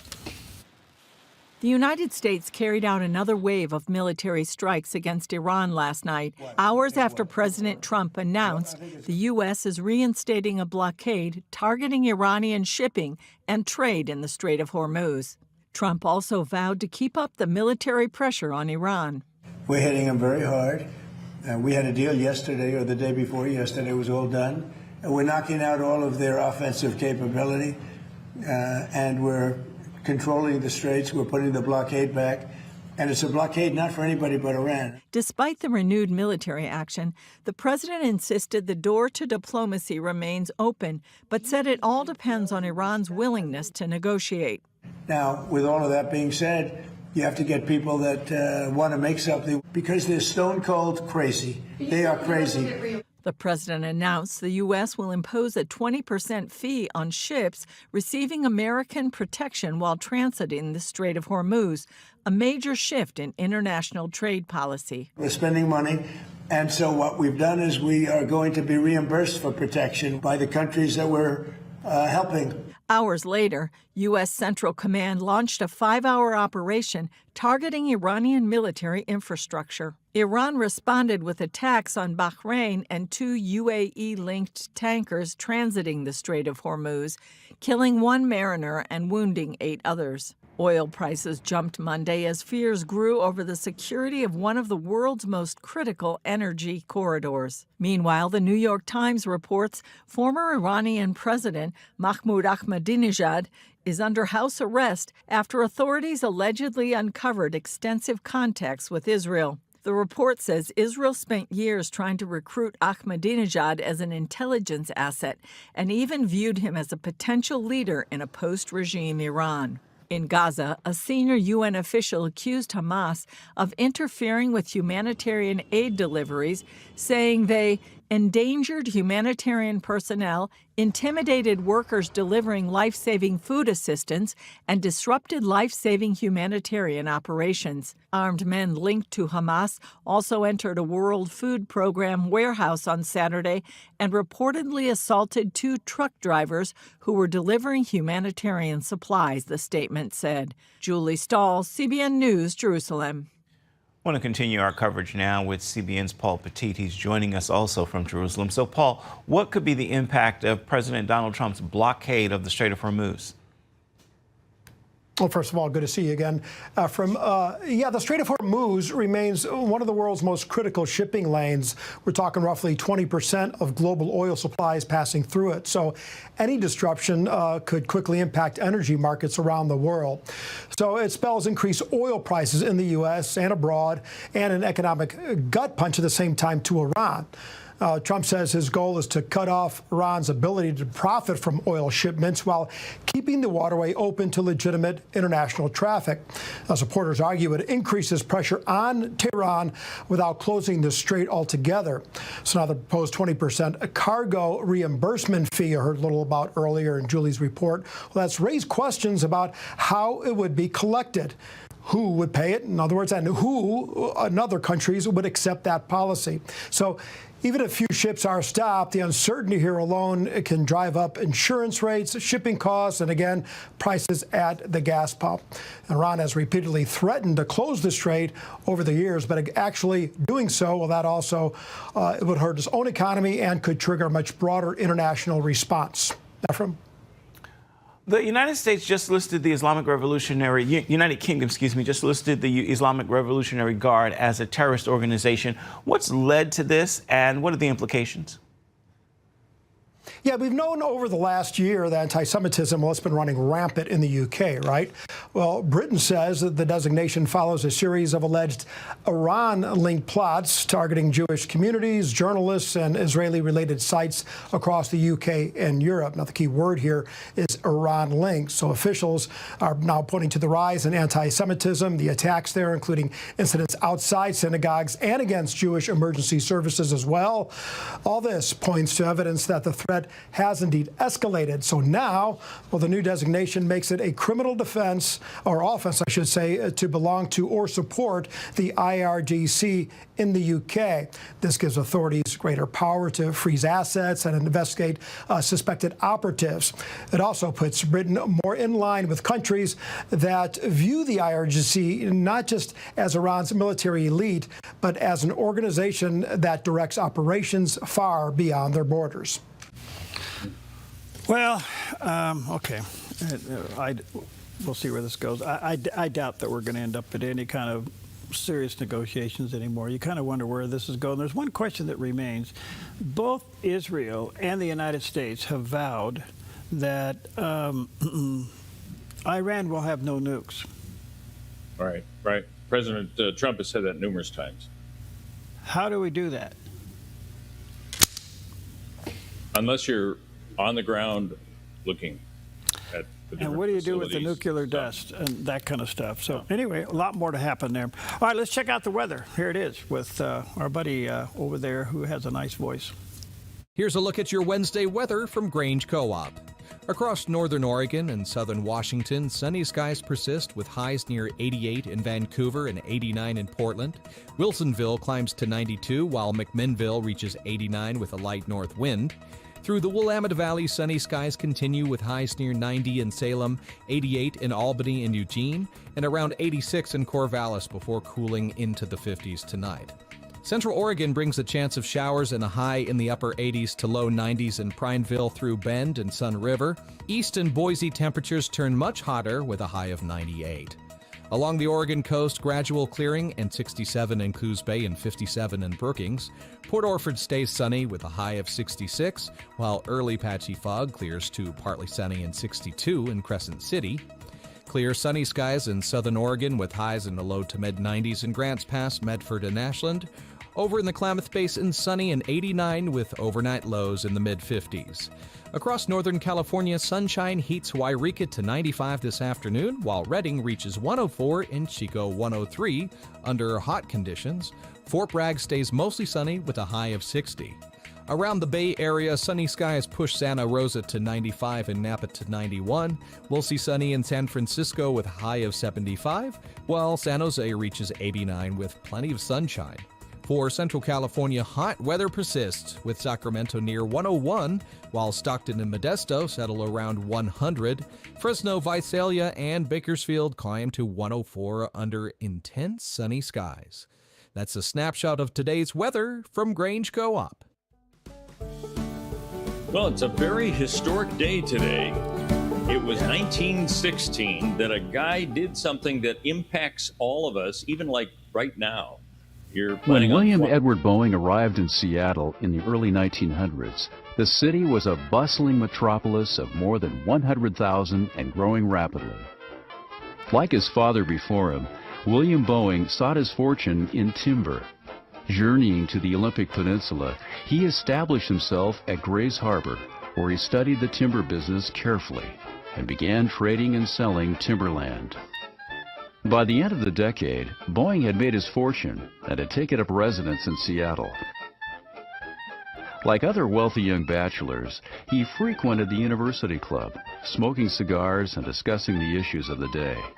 There, he met George Conrad Westervelt, a Navy engineer just arrived in the Northwest.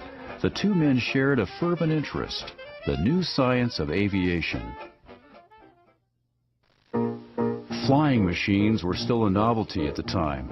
Their design had advanced very little from the early box kite prototype of the Wright brothers. On the morning of July 4th in 1914, Boeing and Westervelt decided to celebrate Independence Day by purchasing rides in an airplane flown by a barnstormer off Lake Washington. Bill Boeing went first. The pilot revved the engine, the craft raced across Lake Washington, then lifted off into the air. Sitting on the lower wing of the plane, Boeing's feet were braced against footrests, his hands gripping the edge of the wing. There were no seat belts. William Boeing was thrilled by the experience. When the plane touched down, he exchanged places with Westervelt, then immediately went back up again when Westervelt landed. The two men spent the rest of the day repeating the experience. By mid-afternoon, they were already planning how to design a better airplane. What began as a holiday lark on the 4th of July in 1914 became one of the world's greatest airplane companies. At Boeing, the very best of what we do captures the excitement and adventure of that first flight. Well, I love aviation. I just don't know if I would hold onto a wing and go for a ride. That must have been exciting for him, though. You're kind of like a lot of people who do it now with the big fans behind them. Yeah. What do you call that? Oh, the ultralights and stuff? Ultralights, Yeah. That's it, yeah. But that at least has a seatbelt, I think. Yes. I've flown a couple ultralights. It's. Oh, have you? It is. Okay. It is just a whole new experience. A whole new experience. If you fly an open cockpit airplane, you kind of get a feel for it. But an ultralight, there is no cockpit. You're hanging out there. You're flying a lawn chair with a propeller on the back of you. But it was all experimental when Bill Boeing did yeah. it. That's for sure. Yeah. Amazing. Well, Our Secretary of State, Marco Rubio, is gaining in much stature and popularity, but he's introducing something here that maybe a lot of us don't realize. But there's an organization out there called the ICC, which is the International Criminal Court. And I think most Americans have no idea what this is about and why it came into being. But now it has grown into an organization. Obviously, its agenda is exposed, and that's basically to control the world. Well, not so fast, says Secretary Rubio. For 250 years, Americans have governed ourselves as a free and sovereign people. We choose our own leaders, we determine our own laws, and when we're accused of a crime, we stand for judgment before a jury of our own peers. This is the essential and indispensable feature of our form of government. It is the foundation of our shared way of life. But today, powerful people in faraway places want to take that away from us. They believe that they should be in charge of your laws, of your country, your life. And they don't care whether or not you agree. Halfway across the world, there's an institution that calls itself the International Criminal Court. Maybe you've heard of it, maybe you haven't. But chances are you don't know the names of its judges, of its prosecutors, or its president. And you shouldn't have to.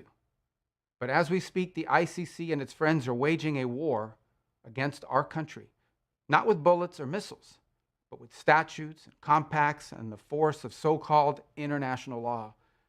When the ICC was born 24 years ago, they told us that it was merely a narrow backstop, a global court that would step in to prosecute only the gravest offenses, things like genocide and war crimes, and only when a nation's courts were unable to prosecute them on their own. But the truth is, it was something far more radical and extreme.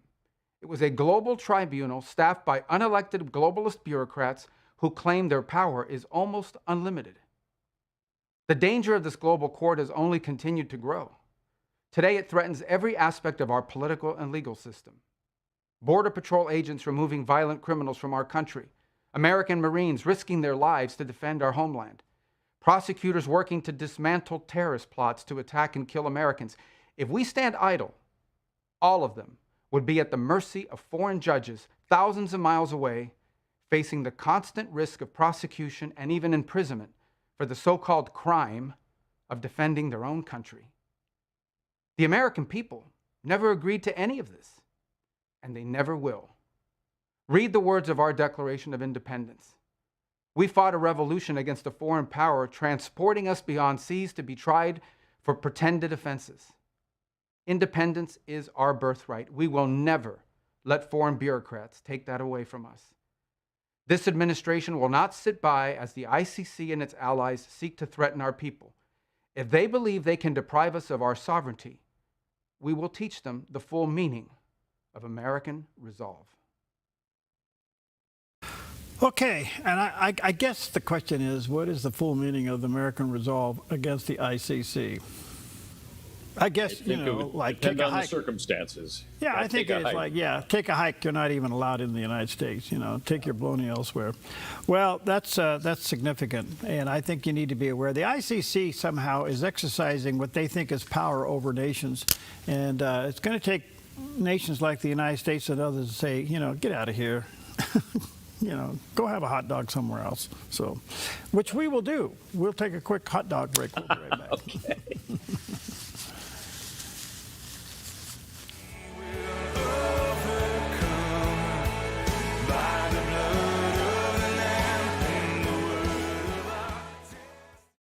How can I grow spiritually? It's one of the most meaningful questions we can ask, and you're not alone in asking it. Over the years, 5 simple but powerful keys have helped countless people deepen their faith. 1, rediscover the Bible. Let God's Word speak to you in new and fresh ways. 2, restart your prayer life. Even small, consistent steps make a big difference. 3, reconnect with God's people. We truly are better together. 4, resist your sinful habits. Grace is always greater, and change is possible. And 5, invest in others. This might just be the most life-giving one of all. God has a place for you to serve in people He's specifically placed in your path. So here's a loving nudge. Don't just sit back and soak up another sermon. Take what you've learned and start living it out. When you pray for and support the Dove, you're stepping into something bigger than you might realize. You become a media missionary right alongside us, carrying hope and encouragement into thousands of homes every single hour, in your own backyard and literally around the world. Your generous support keeps the Dove on the air and actively spreads the gospel far and wide. We are so grateful for every partner who makes that possible. Would you prayerfully consider a special summertime gift today? Summers are always a little challenging for us, and your support would mean a lot. You can give anytime by calling 541-776-5368 or safely and securely at our new website, theDove.us. Thank you so much for your partnership. Together, we really are changing lives for good and pointing people to the Lord every single day.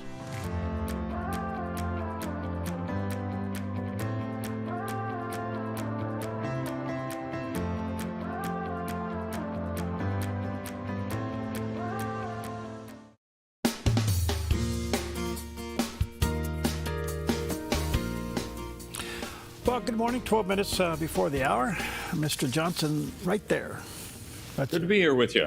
Happy Wednesday. Okay. Happy Wednesday to you. Well, the fallout from the sudden passing of Senator Lindsey Graham is pretty interesting across the board. By the way, his sister yesterday was sworn in to take his seat.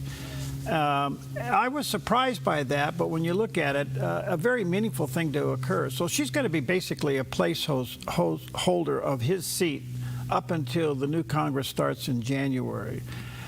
Whether or not she becomes the nominee after a special midterm election there in South Carolina is yet to be seen. I kind of doubt it. There's a lot of people that are going to be running for that position. And that's held on August 11th. If one candidate doesn't get more than 51%, I guess they have a runoff on August 19th. So that's yet to happen. But in the meantime, she got sworn in. Well, here's an interesting combination. Professor Alan Dershowitz reflects on his friendship with Lindsey Graham. And there were times where they were at odds with each other. But at the end, they were buddies, and here's what Mr. Dershowitz had to say. Well, we were really at each other's throats. On the opposite side of the table, he was one of the managers seeking to impeach Bill Clinton for what was not an impeachable offense. And I was one of Bill Clinton's supporters, ultimately joined his legal team as well. And so we fought like children. Then when he got to the Senate, I got to know him much, much better. We met a couple of times in Israel. We met in Washington. My wife's family comes from Charleston, South Carolina, so I knew him through that connection as well. And he was a great man and a funny guy, a guy you really want to spend time with. You'd love to sit over a cup of coffee with him because he had so many good stories and always was able to bring people together. And so, you know, it didn't surprise me at all that we could start out on the opposite side and end up on exactly the same side. On issues relating to Israel, relating to American security, relating to so many issues. Look, I disagreed with him on some issues, on domestic American issues, but for the most part, we really came together over Israel. He had the best understanding of Israel of any member of the United States Senate, with some exceptions. Obviously, Ted Cruz does too, and some others, but he really understood. He understood Benjamin Netanyahu. He understood his strengths and his weaknesses. He understood President Trump, and he was able to bring people together. So, you know, he'll be missed enormously in the United States Senate.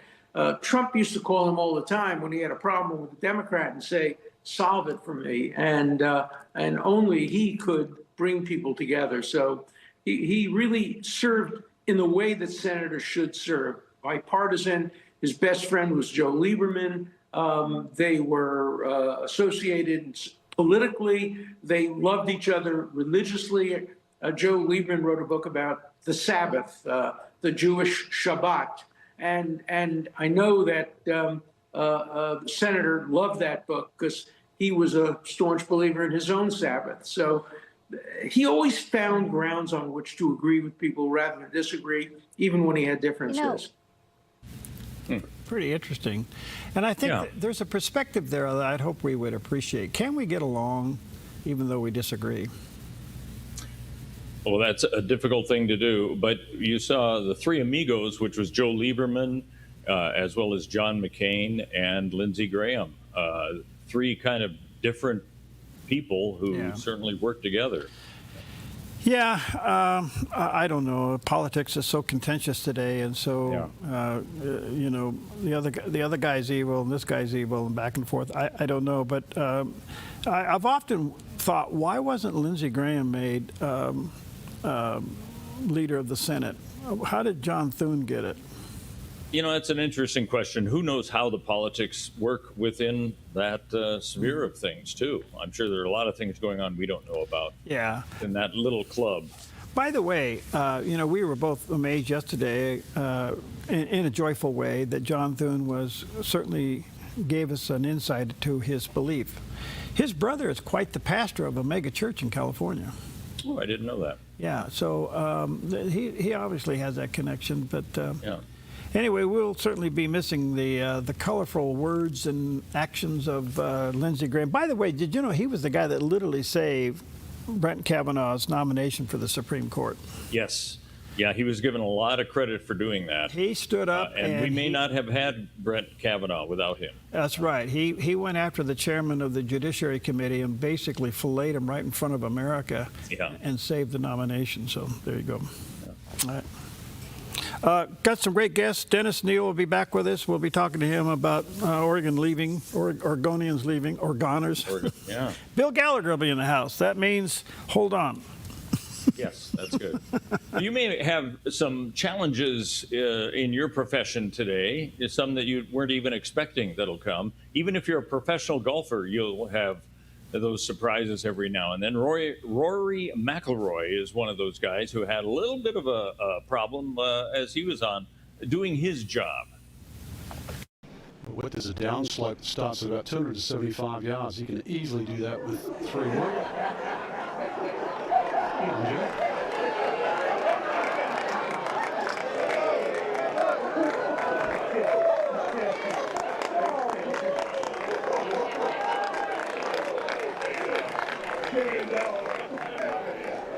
Four, please.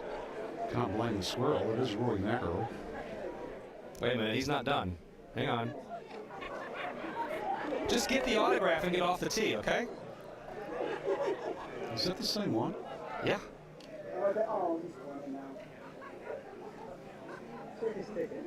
The things that caddies have to do. Wait a minute, he's not finished. He's going to be back for more. It is. Okay, now, for real, Rory McIlroy.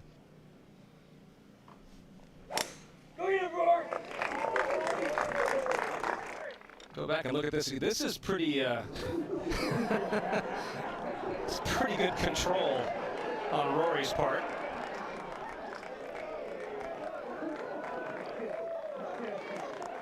He was excited, that squirrel. He was, why wouldn't you be? He's got the best seat in the house. For. All right, so you never know what squirrels are going to be infiltrating your office space today. Yeah, for those listening on the radio, he had a squirrel getting out. Just talk about something that would break your concentration. Oh, I think so. I mean, here don't you we have are. a lot of squirrels though in our workplace. It might do that too. You know, you're in a tournament. There you are. You got a lot of pressure on you. You're a top golfer. You got to concentrate. Every shot has to be good. Yeah. And then something like that comes out and breaks your concentration. So a little squirrel comes bouncing out in front of you. Yeah. All right, good morning to you. Take Galatians chapter 6, verse 7 with you today. The scripture says, "Do not be deceived. God is not mocked. Whatever a man sows, that he will also reap." I tell you what you ought to do today. Sow some good seeds. Take somebody to lunch. Call somebody up. Text them a happy note. Have a hot dog. And have a hot dog. There you go.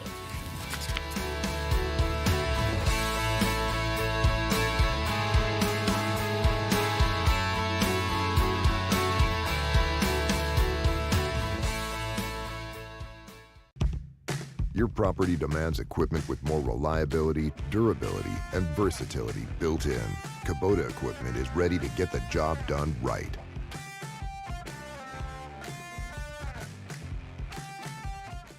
What if the school you chose shaped who your child becomes forever? At Rogue Valley Adventist Academy, every lesson begins with purpose. We are a pre-K through 12th grade private school built on one mission: to educate, mold, and inspire service through a personal relationship with Jesus Christ, where students find their voice through music. Build tomorrow's solutions in our makerspace. Compete with heart and integrity on the court, and prepare for real life every single day. RVAA is a safe, student-centered community where every child is known by name, not just a number. From pre-K through 12th grade, your child will be challenged, supported, and loved. Enroll now. Openings are limited. Visit rvaa.us or call 541-773-2988.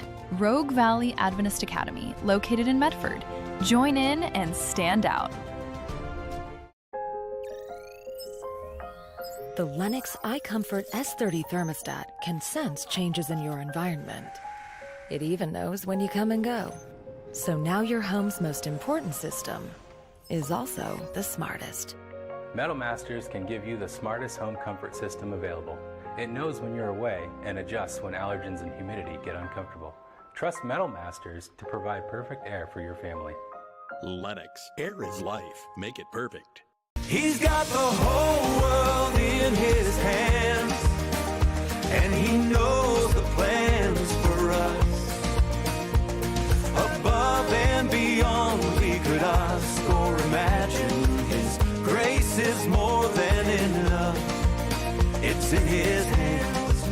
It's in his hands. He's got the whole world in his hands. Come on, Steve. He's got the whole world in his hands, and he knows the plans for us. Above and beyond we could ask or imagine. His grace is more than enough. It's in his hands. It's in his hands. He's got the whole world in his hands. Come on, Steve.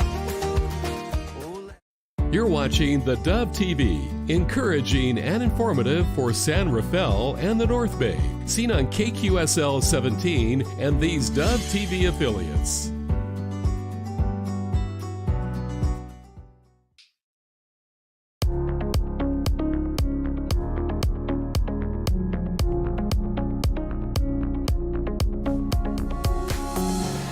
Well, welcome to Focus Today. I'm your host, Perry Atkinson. Been looking forward to having back with us Dennis Neal. He's quite the guy. He's a media strategist, author of a new book entitled The Orgoners. Yes, our own backyard people going away. We'll be discussing why the American dream is... the Americans, I should say, are losing faith and understanding in what they call capitalism. He's quite a guy, and there's a picture of his landing page of the Orgoners. Check it out, the book. I'm sure you can get it through the website or online as well. Dennis, good to see you again, friend. How are you, buddy? I'm fantastic, Perry Atkinson. Happy hump day, right? Happy. You know, I always pride myself on my background here in South Florida. I'm on a golf course, living at home. I love my backdrop. Yours is better. Yours is really better. It's beautiful. Well, thank you. Unfortunately, we are fighting a fire just a couple of miles north up here, one of those fires in Oregon that we don't like to have. So good to see you. Thanks for your time. You're quite the guy. Tell us, can they get the book now? Oh, yeah. It's been up since April 26th or so. It's on Amazon. It's already been #1 in 3 different small categories, and it's rising up the charts in a few others. And I've been real pleased. I mean, I went out on my own and did this with Amazon, and HarperCollins published my Elon book, The Leadership Genius of Elon Musk. Yeah. Did a great job. But, you know, they take 6 to 9 months to get it out the door. I wanted this puppy out right away in time for the election. This state's in turnaround, Perry. I mean, where is the National Republican Party? And coming to the aid of Christine Drazan, who has a very good chance of becoming the first Republican governor elected in Oregon since 1982. Can I ask you that question? Where is the RNC? Why aren't they here? Because it feels like they're so used to being #2 and so used to taking a second role and feeding at the same trough that they just don't capitalize on opportunity. Or maybe they don't believe in Christine Drazan. but I've interviewed her 3 times. I've met her. She's this tiny, petite, feisty little redhead. She's got the voice of a college freshman, maybe. I mean, she could use a little more gravitas in her voice. But her policies and her proposals for how to fix the state are certainly the only hope, because Tina Kotek, the Democrat, has utterly failed in the 3 main platforms that she first designated, right? Wasn't it education, mental health, and homelessness? All of them have been an utter failure. And she keeps talking about Trump, Trump, Trump, because when your record sucks, Trump's all you have. Yeah. Well, likewise, interviewed Christine on many occasions here in the studio and elsewhere. By the way, some recent polls show she is ahead of the sitting governor. By a few points. Yes. And so the Republicans should fund it. And I had a business owner tell me that she's going around having to individually ask local businesses to contribute to her campaign. If the Republican National Party was funding her campaign with a few million, it could make a huge difference. Where are they? I don't know. Don't get me going. You know, I was chairman of the party for 4 years in the state of Oregon, and I can tell you that it's kind of it's an interesting relationship with the RNC. You know, it's highly political, unfortunately. It has a lot to do with leadership, has a lot to do with lobbying, and to your point, Dennis, we have never been closer to not only flip the governorship, but we have 3 or 4 seats up and down the Oregon coast that are going to turn red. I mean, we could actually have an impact this go around. Wow, that would be the first time. I mean, it's been a supermajority Democrat in the legislature there for 10 years, Democrat majority for 20 years. Yeah. And that would be a huge shift that you're spotting there. But, you know, the Republican Party in Oregon also it's as weak as the National Party, or it's even weaker. I mean, I liken them to the Washington Generals who they were paid to lose against the Harlem Globetrotters for thousands of games. That sometimes feels like what the Republican Party in Oregon is like. I could comment on that, but I have to live here, so I'll hold off for a moment. And as a former chairman, I could really respond to that. Okay, hey, listen, let's go over to the national scene. By the way, from your perspective, Dennis, how do you think the midterms lining up? I know everybody's thinking it's going to be a Democrat wave. I think the Republicans could really pull out a big surprise here if they play their hand right.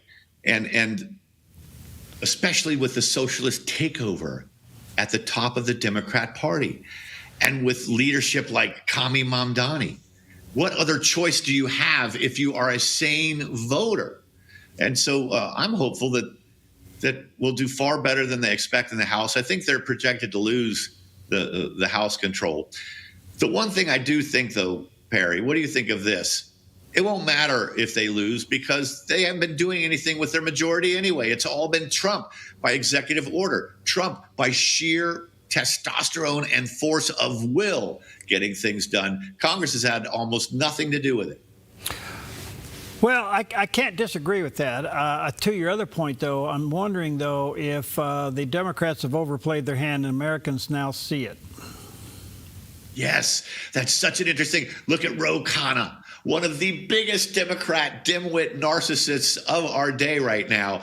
You know, first he throws a campaign event for Graham Plattner, alleged rapist, even after most of the abuse allegations and all that stuff came out, and he's throwing him a party. Then he goes to, quote, Palestine, insists that he was detained by Israeli forces when he wasn't at all, and the video even shows it, just trying to divert from the Graham Plattner gaffe. Yeah. And this is one of the stars of the party. And then the socialism everywhere, and the LGBTQ agenda, which has been taken over by the trans agenda, which is only 6 people out of 1,000. I mean, I was just applying for new doctors down here in South Florida, where I moved in January, and getting to know, and every single form said, what is your gender at birth? A sign. And what is your gender now? Oh. Every form has this exception for 6 out of 1,000 people in case they might be those, because we don't want to offend you. It's just ridiculous. We've gone crazy. And only Trump has stopped it. Not even the incumbent National Republican Party stopped it. Wow. Okay, let's go back to a Wall Street Journal poll reportedly finds that fewer than half of Americans believe in capitalism. It's just so disturbing to see, Perry, what has happened to us. It's less than half believe in capitalism. 56% say democracy isn't working well or never has, but I think they're really talking about government, not democracy form. 68% say Americans are in decline. Only 25% of Democrats are proud of our history. Only 8% of Democrats say America stands above all other nations. American exceptionalism, something de Tocqueville was talking about in his book in the 18th century, for God's sakes. And only 8%, and only half are Republicans. And all of you doomsayers, all of you Eeyores, all of you whiners are wrong. We are the greatest country on earth. We have a better life than almost any other country, the vast majority of us, because of capitalism. Do you know that in 2008, Perry, Europe, America, same size GDP roughly, same population, same land mass. Cut to today. Europe grew less than 50%. America grew 120%. America is now at $32 trillion a year, our economy, and Europe's at less than 20 trillion. But we started out at the same place in 2008. That's the difference between socialism and capitalism. So does the term capitalism, is part of the problem that it's been demonized by the legacy media and the left? Just the term? Yes, entirely. Yeah. And by 30 to 40 years of liberal education, K through 12 and in universities. 90% of the staff at most universities is liberal. And they're so busy teaching America was bad, American history, we tortured the Native Americans, blah, blah, blah. You know what? We're the only country in the world that went to war with itself to end slavery. And we succeeded. So stop complaining and whining about it. And you're upset that Elon was a trillionaire with the public debut of SpaceX stock. But you're not acknowledging that 4,400 new millionaires, employees of SpaceX, were created by that stock offering. And they left out, Perry, that his $1 trillion fortune has fallen by tens of billions of dollars. He's no longer a trillionaire. SpaceX stock has fallen. Where are the stories on that? No, it's only the stories on how terrible it is that he's a trillionaire. They're upset that Jeff Bezos is worth, I don't know, what is it, 250 billion now? But Jeff Bezos created $2 trillion in wealth. He actually said this the other day online. $2 trillion in wealth held by other investors at Amazon. He's got 1 to 2 million employees of Amazon. And he lets me order high-quality goods at cheap prices and get it overnight. That is a value. And his employees pay billions of dollars in taxes themselves. Why are we complaining about him being worth $250 billion? Because the land of opportunity has been turned into the land of envy by Democrats and the media. And they think that if Jeff Bezos has $250 billion, that's $250 billion that the people can't have. It's not like that. The pie is infinitely expandable. And our economy since 2008 versus Europe shows this. So what is it that a Republican, I'll use the term Republican, or maybe the average American, what is it that they don't know about capitalism that they now think it's bad? Well, it started, I think, in the Obama era. Wealth inequality, wealth inequality. It turns out that, of course, there's supposed to be rich people and people at the bottom. No system of capitalism, where there's winners and losers, is going to have everyone equal. And then the Democrats in New York City did this in the most recent election. They changed from equality to equity. The word equity means everyone gets a fair share, no matter how much work you put into it or how much work you did not put into it. And equity became the thing. And what they miss is that in New York, in the U.S., capitalist U.S., median income per person is $80,000 per year. In Europe, it's $24,000 per year. $80,000 24,000. Our bottom 20%, the people we call poor, their income, the threshold is $34,000 a year, 10,000 more than the midpoint salary in Europe. This isn't just benefiting billionaires.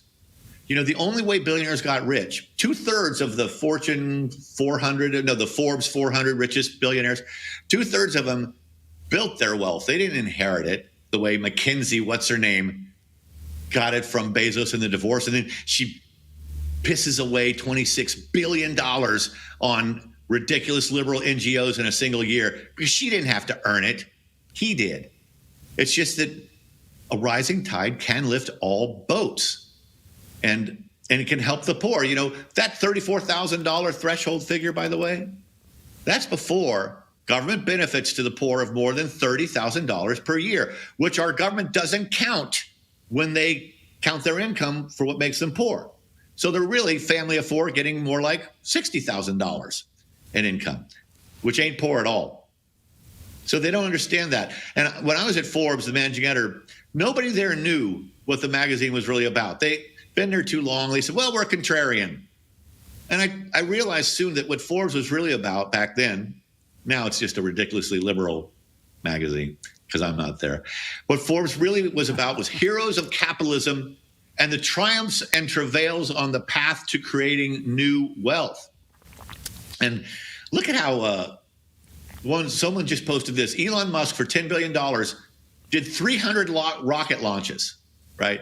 And he built a satellite constellation system in the sky of like 10,000 satellites for about $10 billion. In California, Governor Newsom spent $10 billion on a new train, and they didn't get a single mile of track laid operating for the same 10,000. It's 10 billion. So my gosh, capitalism wins. Capitalism is the only form that has ever worked. And our education system stopped teaching it, and our politicians stopped talking about it. Now, I saw moderate Democrats put a post on X, a bunch of no-names that I didn't know, saying, we hereby stand up and say we are not socialists, we are capitalist. And that is something the Democrat Party, the middle, should do and champion. But they won't because they're scared, because they've been taken over by Muslim, socialist, ultra-radical, liberal fools. All right, one quick question. I got to take a break. You would think that residents of blue states that are now making massive cuts in their budget because they can't afford what they supposedly solicit. So in other words, their socialistic bent in these blue states is now facing bankruptcy. You think the citizens would see that as a problem? See that, what, cutting back on government? Well, where are you finding these examples of cutting back on government? Because the usual answer from the left is to raise taxes, right? Never to cut spending.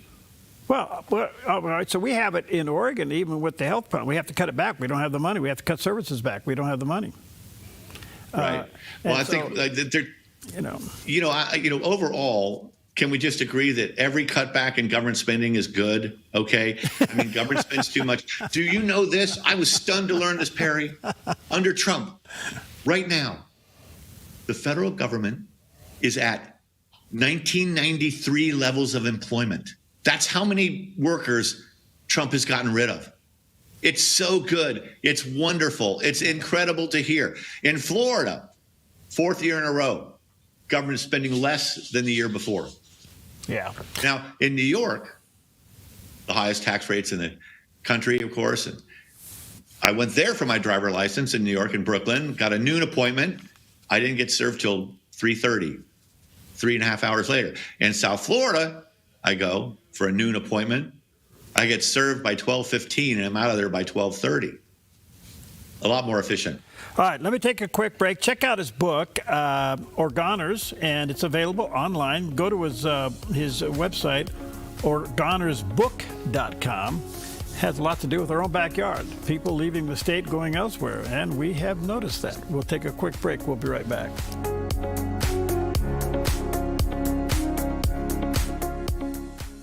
How can I grow spiritually? It's one of the most meaningful questions we can ask, and you're not alone in asking it. Over the years, 5 simple but powerful keys have helped countless people deepen their faith. 1. Rediscover the Bible. Let God's Word speak to you in new and fresh ways. 2. Restart your prayer life. Even small, consistent steps make a big difference. 3. Reconnect with God's people. We truly are better together. 4. Resist your sinful habits. Grace is always greater, and change is possible. And 5. Invest in others. This might just be the most life-giving one of all. God has a place for you to serve and people He's specifically placed in your path. So here's a loving nudge.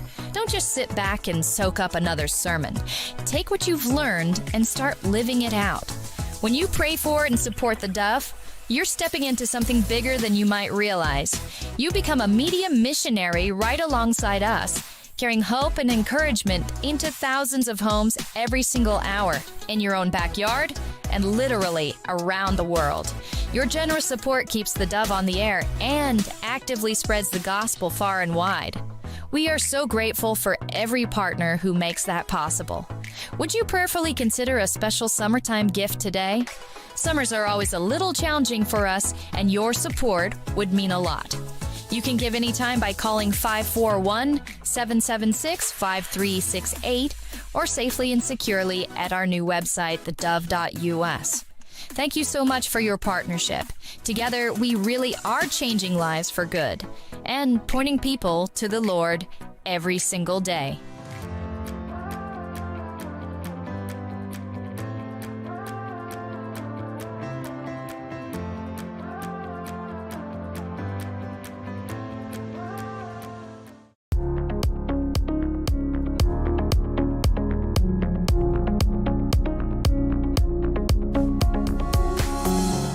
Always a delight to have with us Dennis Neal. He's a journalist, media strategist, and his new book I think you'll find to be amazing, called Organers, How One State Chased Away Business and People.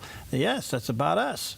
And you can go to organersbook.com. There's one place to get it. There's a picture of that landing page. You can certainly get it online. And his other book, which is really great, The Leadership of the Genius of Elon Musk. And that's his other book as well, talking about a bunch of things, capitalism in particular. So, Dennis, you make a great argument here. But let me ask you this. Do you think confidence in capitalism and the American dream is dead? Well, it's dying. Neutered, or can it be restored?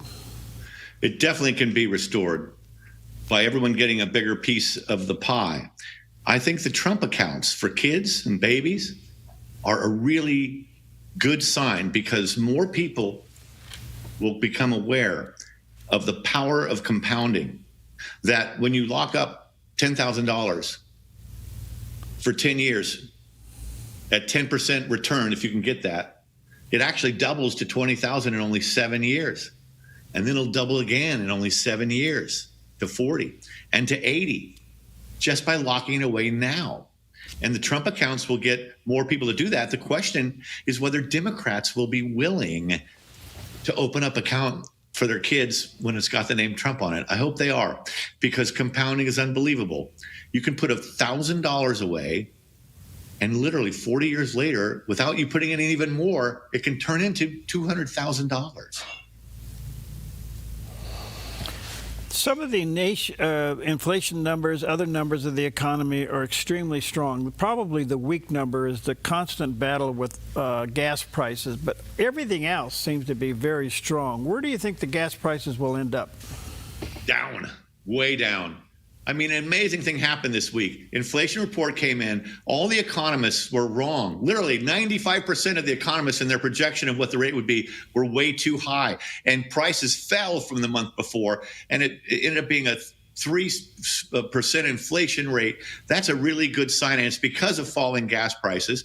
Now, oil prices went back up on renewed hostilities. But the more renewed hostilities there are, the more we are taking out Iran's strength and ability to respond. I'm in favor of it. Iran government deserves it and has earned it. And only one president out of the last 7 has ever done anything about it. And that's President Trump. And so we can definitely turn for the better. The stock, here's a weird dichotomy. The stock market keeps hitting all-time highs. Consumer sentiment measured by the University of Michigan Sentiment Index is at all-time lows. Yeah. How can that be? How can consumers be so wrong? And the answer, and there was a story in the Wall Street Journal this week by Justin Lahart, a great economics reporter, and asking, is the University of Michigan survey flawed? And of course, it's fatally flawed. I did an op-ed April of last year on this and interviewed the director of the survey. And even she admitted that people's political biases, how much they hate Trump, are affecting what they say about how they feel about the economy. And, you know, Wall Street has its contingent of liberals there, hedge funds, et cetera, who hate Trump. And they're way behind in their returns because they thought he was going to ruin the economy with tariffs, and they were all wrong. And, you know, the S&P 500, big broad index, went up 16% in only 2 months recently. And it's the first time that's happened in like decades. Yeah. So things are so good. But people are letting their hatred of Trump and their blinded and brainwashed condition caused by most members of the media get in the way of their spending and investing decisions. And it's too bad. Do you think the president has now understands that a deal with Iran probably is impossible and that he has to finish the job before the midterm rather than after the midterm? That's one of those great crafty questions in which the host is able to actually posit that exact point by asking that question. And you're so on target there. And, you know, Trump said, by the way, it's amazing we have a president who is talking to reporters on Air Force One at 2 a.m. He's letting them into the Oval Office. He's taking questions without talking points, without like a picture book of who to talk to. He'll talk about anything. And the other day, just as an aside, he just said, look, I don't even know that they can be trusted to agree to anything anyway. And they can't, this government. They can't at all. And they used to be able to fire hundreds of rockets at a time into enemy territory like Israel or anyone who dares to be an ally of the U.S. And now they're firing a couple. They've lost so much strength. It's a wonderful thing. And if we go back to full hostilities, I hope we wipe out the next 50 leaders the way we wiped out the first 50 leaders, because they've earned it. They deserve it. They're the most murderous regime on earth. And how can Democrats who put $175 billion into extending the Ukraine-Russia war rather than settling it, how can they now be so upset that we want $80 billion to continue wiping out the most murderous government regime in modern history? How can Democrats oppose even that? Well, it's because of Trump. Yeah, they did it yesterday. They blockaded that in the House. Let me ask you this then. In light of what you just said about the war, both Israel and the United States said to everybody, to the world, no nukes for Iran. How do we finish the job leaving Iran with no nukes?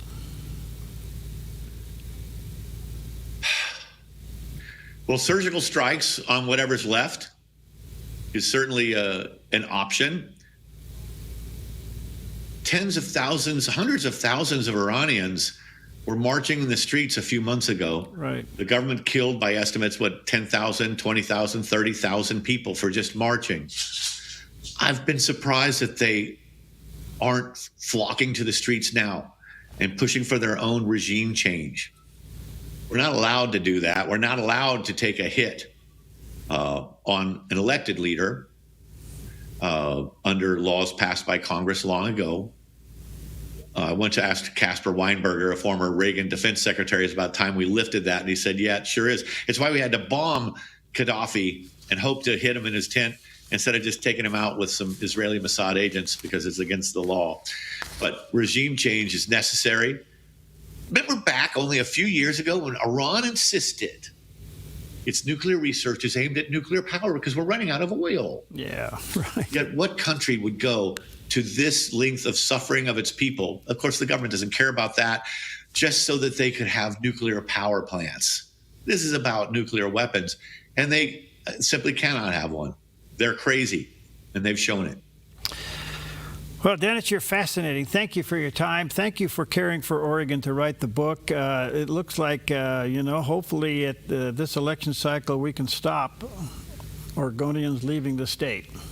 And Perry, if you guys in Oregon elect Christine Drazan governor, this will have a national impact on the Democrat Party. They will wake up in other blue states and realize, you know what? They have a point. We've gone way too crazy. We shouldn't be welcoming socialist Muslims who hate our country into our party. And maybe it will send a message to the rest of the Democrats in the country, and that would be good for America. All right. Anyway, check out the book called Oregoners, and you can go to OregonersBook.com, or you can get it online. Thank you, Dennis. Good to see you. Thanks for giving us your time. We value it. Thank you, friend. Have a glorious day. I appreciate the opportunity, Perry. All right, buddy. See you later.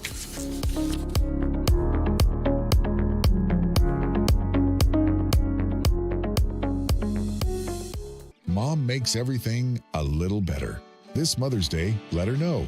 At Grange Co-op, we've got beautiful 10-inch hanging baskets for just $29.99. Jumbo annual packs are $5 each when you buy 2 or more, and select denim is 40% off. Plus, join us for our free Paint-A-Pot event Saturday, May 9th from 10 to 2.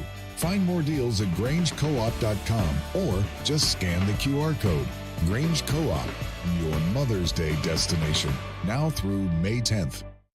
Being in business is challenging. At Network in Action Southern Oregon, we're all about real connection and real growth. We value your time with once-a-month meetings and believe in transformational relationships rather than transactional ones. We have 3 groups in the Valley, a Christian group, a Medford group, and a Grants Pass group, all filled with amazing local professionals. Network in Action Southern Oregon, so much more than just networking. Find out more at sonetworking.com. Jerry's Historical Archives. U.S. history. Great moments in time. Record breakers. Our music through the years. Historic leaders. Moments to remember.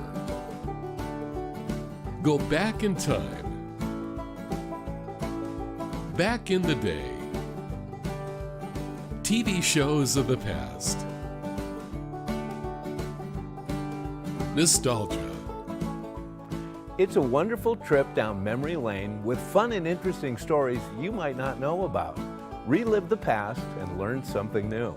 Open up Jerry's Historical Archives. Weekdays only on Mornings on the Dove.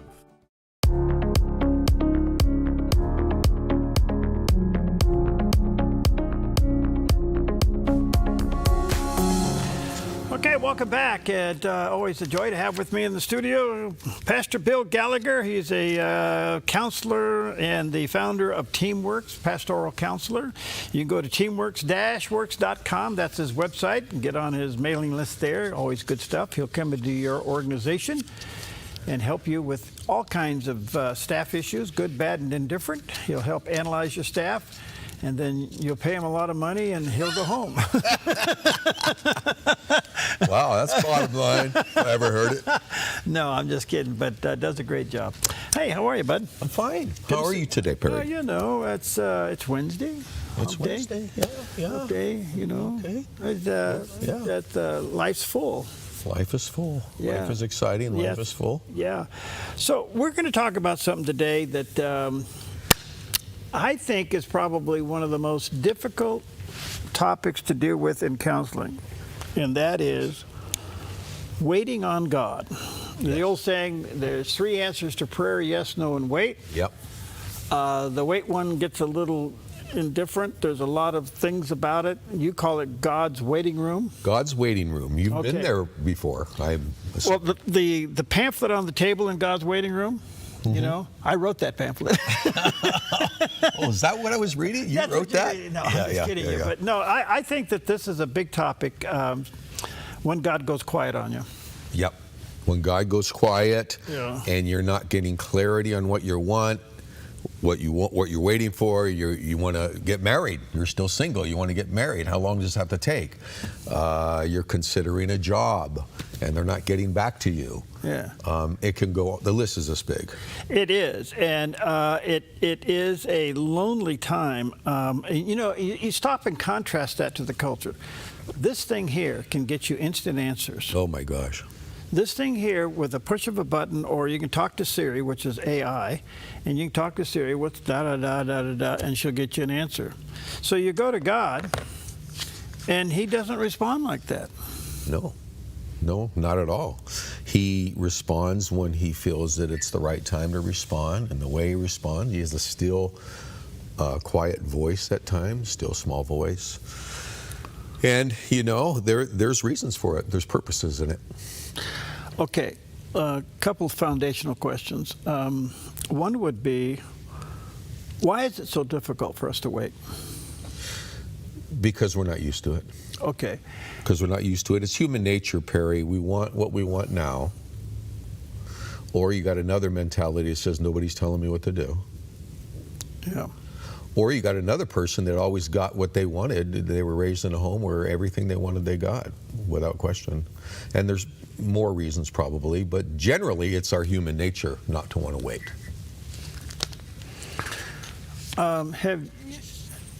Have you ever been in God's waiting room and then the answer was no?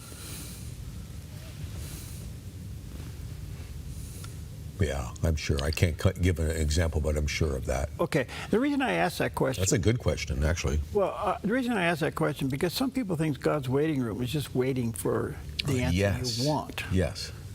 But sometimes God's waiting room is preparing you for the answer God has for you, and the answer is no.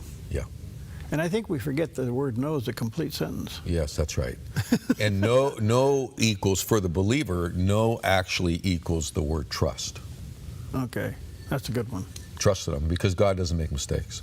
So from your years of counseling, yes. What have you learned about what God often accomplishes in us while we're waiting? Well, if we just wait on him and trust him,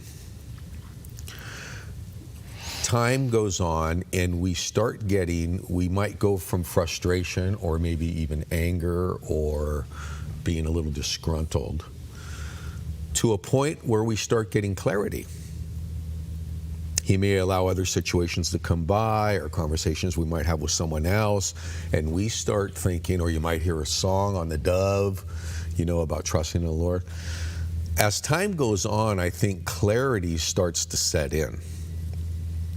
Yes. And perspective. Now, one of the verses on waiting, one of the best ones, is they that wait upon the Lord shall renew their strength. They will soar on wings like eagles.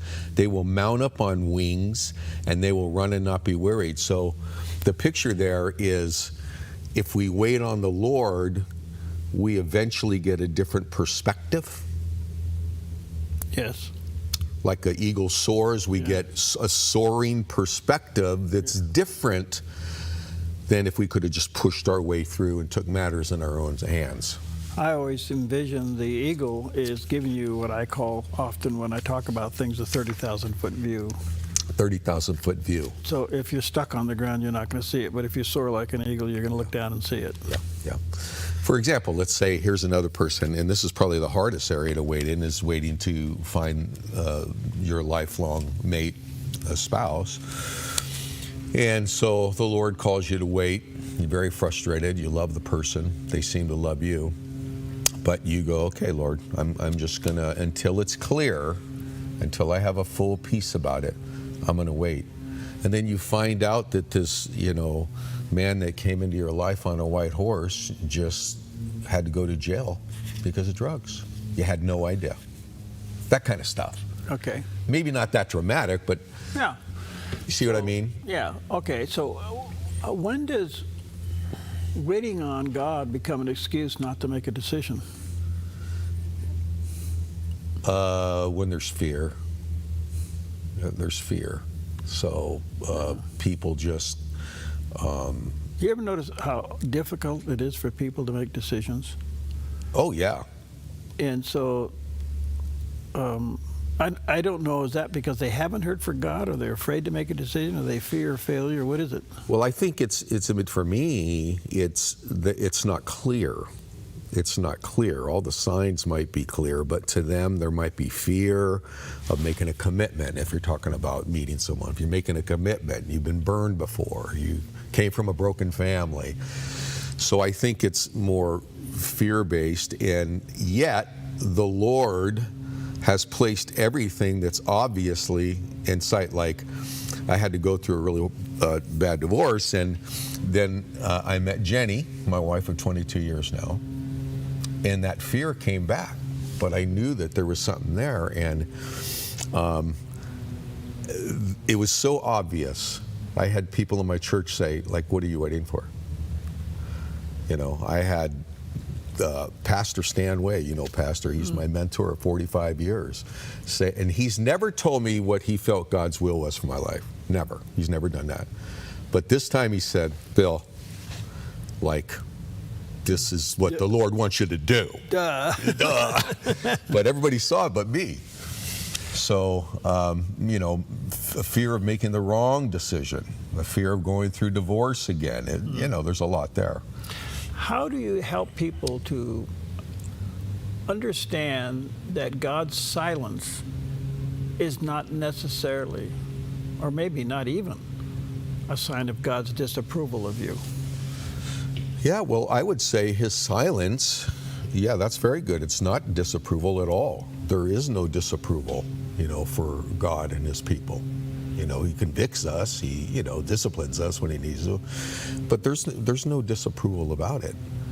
And so I just feel that, you know, the Lord is teaching us patience. He's teaching us to trust him. All things work together for good to them who love God, called according to his purpose. And so the waiting is kind of a loving test, I would call it, so that we take a deep breath and go, okay, Lord, I'm committed in your hands. I don't understand it. It's confusing to me, but I'm leaving it in your hands. In your experience of waiting, maybe personally or people that you've counseled, have you experienced, why pray about it? Because there's no answer here. Well, I've often thought of why should we pray about it, because he already knows what we're going to say before we ask him. That's a Bible verse too. Yeah. I think prayer is more of a God wants to have a conversation with us. He's our Father. We belong to him. And it's an opportunity to commune with him. That's what I think prayer's about. Trusting him and talking to him, communing with him. The other day I had a situation, see if I can say this so it comes out okay. The weight of this person, the waiting of this person for God to say or lead or guide or instruct or show or feel, touch, whatever, had become so intense that they couldn't pray anymore. It was like, God, I give up, I don't know. I don't even have the words to pray anymore. I can't even get it out. And I'm in your waiting room and nothing. I am exhausted. Yes, I know. I've been there too. But in those instances, we read in Romans 8 that the Holy Spirit actually says when you don't know what to pray, the Holy Spirit intercedes to God for you. Okay, I'm glad you gave that answer because I was hoping you would. So the question is, excuse me, how do we know that the Holy Spirit's interceding for us when we are wordless? Again, you just got to go to the Word and say, this is what I'm told. This is what God says.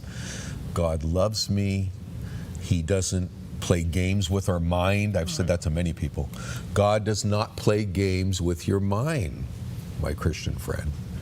And so it does come back to, until you make it clear, I will trust. You know, Job says, if God slays me himself, you know, he lost 10 kids in one day. If God slays me himself, I will still trust in him. Yet I will still trust in him. Is waiting, this is a big question before we take a break, but is waiting also a time of self-examination in that maybe you have not fully repented of something? I'm sure it could be. That could be a reason, perhaps, yeah. Sure. You know, there's things that are still broken. Can God really answer your prayer if you conceal iniquity in your heart? Well, he convicts you, and if you just let it ride, then, you know, it doesn't mean that you don't have eternal life, but, you know, he does have a tendency to step back as a form of... But isn't that part of sanctification? Isn't that part of maturing? Yes, I mean, yes, absolutely. I just think sometimes we also take communion way too light. Communion is a cleansing time.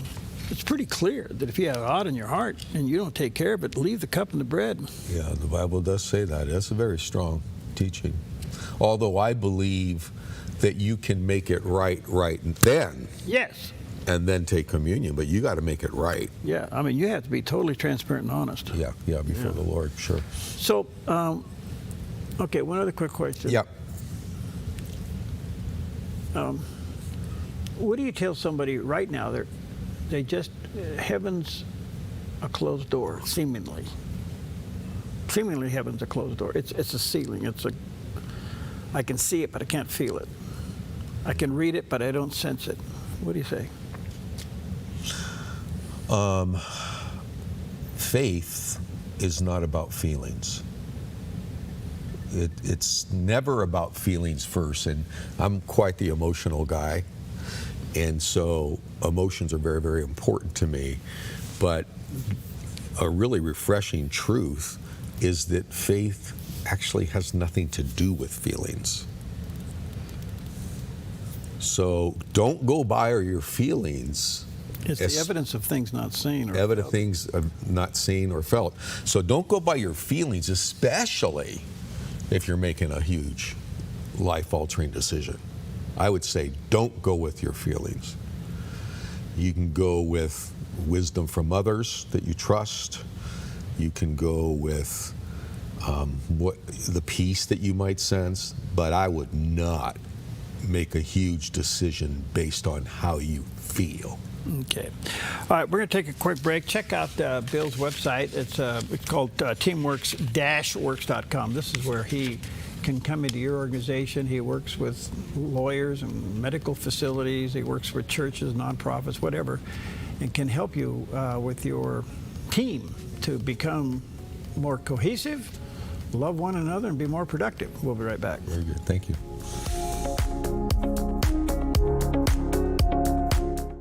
What if the school you chose shaped who your child becomes forever? At Rogue Valley Adventist Academy, every lesson begins with purpose.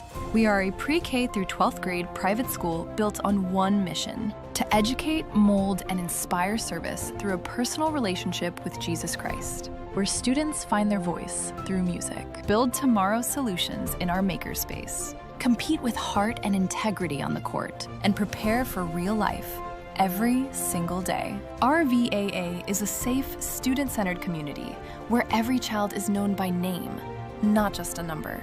From pre-K through 12th grade, your child will be challenged, supported, and loved. Enroll now. Openings are limited. Visit rvaa.us or call 541-773-2988. Rogue Valley Adventist Academy, located in Medford. Join in and stand out.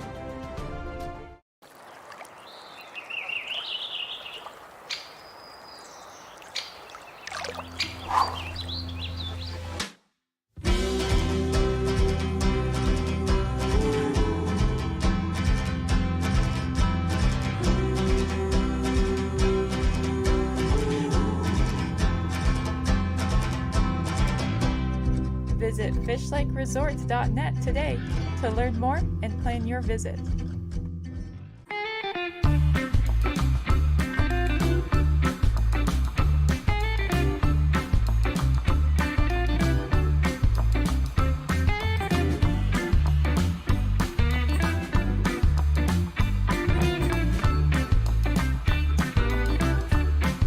If you don't drive it, donate it.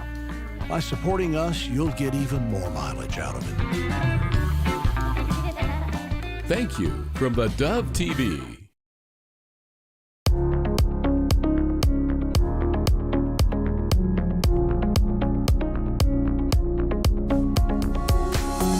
All right, Bill Gallagher is with us, counselor, founder of TeamWorks, teamworks-works.com, organization that will help you with your staff issues.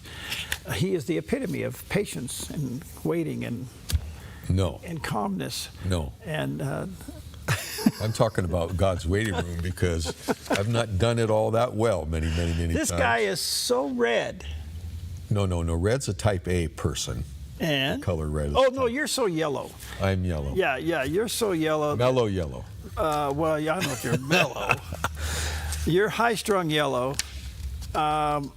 You're low detail. I know that. Low detail. I don't need my wife's the detail person. Yeah, if you didn't have Jenny in your life, you'd probably go to work naked. You'd forget to get dressed. Jenny really has good parameters. Yeah. She's teaching me. Okay, so she's teaching me. Anyway, we're talking about God's waiting room. Waiting. I think it's one of the challenges that every believer deals with. Yep. Why isn't God answering my prayers? Why isn't God on my timeline? I think we lose sight of the doctrine of the sovereignty of God. Oh, yeah.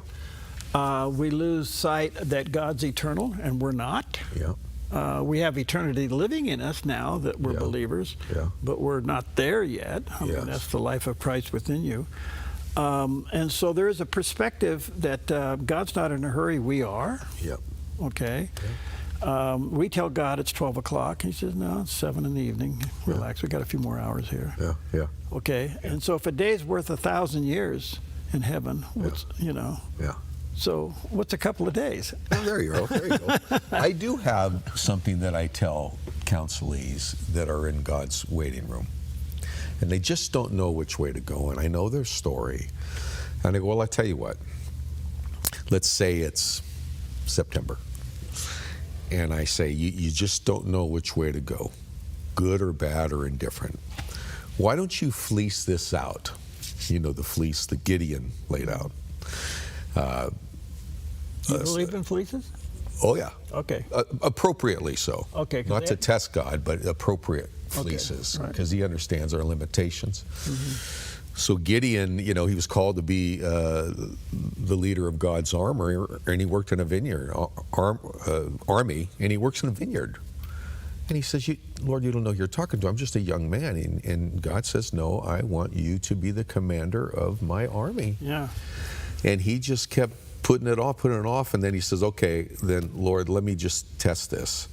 Took a little fleece out that night. And he said, if I put the fleece on the ground and I wake up and the fleece is wet and the ground is dry, I'll know it's you that's talking to me. Sure enough, it came out that way. And he goes, I need to run this by you again, Lord. Mm-hmm. This time I want to put the fleece out. And the fleece is dry and the ground is wet. Sure enough, fleece dry, ground wet. And he goes, Lord, I still need to talk to you some more about that. Finally the Lord says, just do it. So I talk about, I call them fleece-flicking Christians, actually. If you're a fleece-flicking Christian, okay, so what this means... Really? Yeah, what this means is, if you're not sure, you're in God's waiting room, and you are not positive, you don't have a sure peace. I mean, you flip every day. One day it's God's will, and possibly the next day it's not. You flip it. So I would say if someone's talking to me in September, December, I go, why don't you do this? Because the Lord knows your heart. Why don't you say, Lord, if it's not clear to me by December 31st, if this problem that I'm agonized over is not clear by December 31st, I'll know that you are telling me either to drop it or to move on or to do what you need to do. But make it clear. It's a test, but it's not. I think the Lord knows our insecurities. He knows our struggles. And if you say, Lord, if this is addressed this way by the end of the year, I'll know you're in it. Or I'll know you're not in it. So that's something that I've told people that has a tendency to work. Okay. And the signs of that would be no obvious direction to the situation. Yeah, nothing's gotten better. Nothing's gotten better. The sign isn't there. Okay. I've always told people when you're in this valley of decision, look for three things. Ask the Lord for a word. Yes. Ask the Lord for a witness. Yes. In other words, let somebody else speak into it. Yep. Maybe somebody that just give you blood-tipped ears. It may come from somebody you don't know. You're standing in line at Costco paying, and somebody makes a comment, and you hear it. Yep. Okay. And the other one is the inner witness. Yes, that's exactly what I teach. Exactly. Okay. And if those three lines up, it's kind of like the three lights that line up before a boat enters the harbor. Yeah. When they see the three lights, they know that's it's safe to enter into the harbor. Yeah. I've always said that you really know God's will by His Word, number one. There's nothing more important than the truth of the Scripture. You could be reading the Scriptures and for some reason a verse comes to you and you go, how in the world did He know I was feeling that right now? Mm-hmm. You know, so He speaks to us most clearly through the Word. He speaks to us through the witness of the Holy Spirit. Mm-hmm. But sometimes the Holy Spirit's nudging or voice can be matched with our desires. Yeah. And that's a hard one to you got to wait that one through. He also speaks through circumstances. Is the door open or is it closed? We never, ever have to kick down a door to achieve God's will. Never. Usually if the Lord's in it, the door opens right at the right time and without any movement on our part, and we walk right on through. Okay. Let me ask you one other little question here. Most of the time, though, when people are in God's waiting room, it's over a big issue in their life. Yes, definitely. It's a big issue. Yeah. What about the little ones? What about something it might sound trivial, but it's not. Whether or not I should buy an RV. Okay. You know? Well, what about, should I buy a new car? I mean, should I go on vacation? Sometimes we take those for granted, but God's concerned about those too. Yeah. Right? Right. Well, I tell you what, if someone said, I'm offering you and your wife a free trip to Italy, I probably wouldn't pray about that. I would just know that was a gift from the Lord. Don't even have to talk to him about that. The other thing is, though, God also, I mean, He's our Father. And He also, in certain situations, honors our common sense. And so sometimes I feel the Lord says, well, what do you want to do? Neither choice is bad. What do you want to do? What do you feel like you want to do? I believe the Lord does that sometimes too. Because I've seen the abuse of that. We've seen it all over television. Oh yeah. The name it and claim it. Well, the Lord led me to do this. Well, the faith movement and all that. And it hurts me to say that because when you've seen the reality of it, but then you've seen the abuse of it, you kind of go, oh, my stars. But so God is concerned about your overall welfare, not just the big fish. Yeah. And here's another thing. We've talked about this before. If you have someone in your life and they come and say to you, the Lord told me to tell you, almost 100% of the time, you don't need to listen to that. No, because if God wants to tell me something about my life and His will for me, He actually has the capacity to talk to me. I had somebody prophetically rebuke me the other day. Really? For something I said on the air, yeah. Really? Yeah, so they felt led of the Lord to come over and prophetically rebuke Prophetically? me. Well, how about pathetically? Well, that's probably more like it. My answer is thank you, but if God really wanted me to hear that, I'm big enough for He could tell me directly. Yeah. You know, so, but I see the abuse of that. All right, so what do you say before we run out of time? We only got a few minutes left. Somebody, you're in the waiting room. Nothing. And you're tempted to finally take it into your own hands. Oh boy, I meet people like that all the time. I've done that. I'm tired of waiting. Yeah. I'm just going to do. This is a common sense moment. I'm just going to do what I think. You know, there's always a catch with us. Yeah. I would say, ask the Lord again. Lord, please confirm this through any means you see possible. I just need to know. And He's pleased when we say, I will do your will. I just need to be clear on what it is. Mm-hmm. I would just say, go to the Lord and say, Lord, you know my heart. You know this is difficult. I just want to do what you want me to do. And whatever means it takes for you to reveal it, I'm listening. Let me answer my own question. Yeah. I've learned talking to people in that condition. Yes. Okay. They know what they're about to do. They shouldn't do it. Don't do it. They know in their conscience that they don't have a green light, but they're going to do it anyway. And I said, why are you going to run this red light? Isn't that the answer? that you don't feel good about it? Yeah. Isn't that the answer? Yeah. Isn't that the Holy Spirit working in you? You know? First people I think of when you say that is my adult kids. Are you sure, Christina, you want to do this? You better look at this one again. But you know what? We have no control. Have you noticed no matter how old your kids get, they're still kids? They're still kids. Yeah. And, you know, when they get a certain age, you know, we're more of we're just more of a mentor than an authority figure. Yeah. That's for sure. My truism is you become stupid 3 times in your life. Okay. Yeah. We're running out of time. I'll have to tell you when those are later. I want to hear that. All right. Check out teamworks-works.com. That's Bill's website, teamworks-works.com. Really, if you have an organization, you're dealing with people, have them come in and assess it. Are you maximizing your team? And that's what he does best. Good to see you. Hey, thanks, Perry. Good seeing you again. Yeah, good. Hurry up and wait, would you?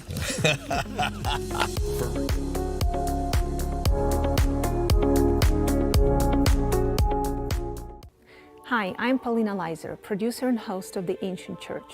Join me Sunday evenings as we explore Orthodox Christianity, its history, theology, worship, and living traditions. The Ancient Church, Sundays at 6 p.m. on the Dove TV. The Dove TV, encouraging and informative for the Fresno Visalia area on new full-power KEDZ TV, seen on cable, satellite TV, and over the air.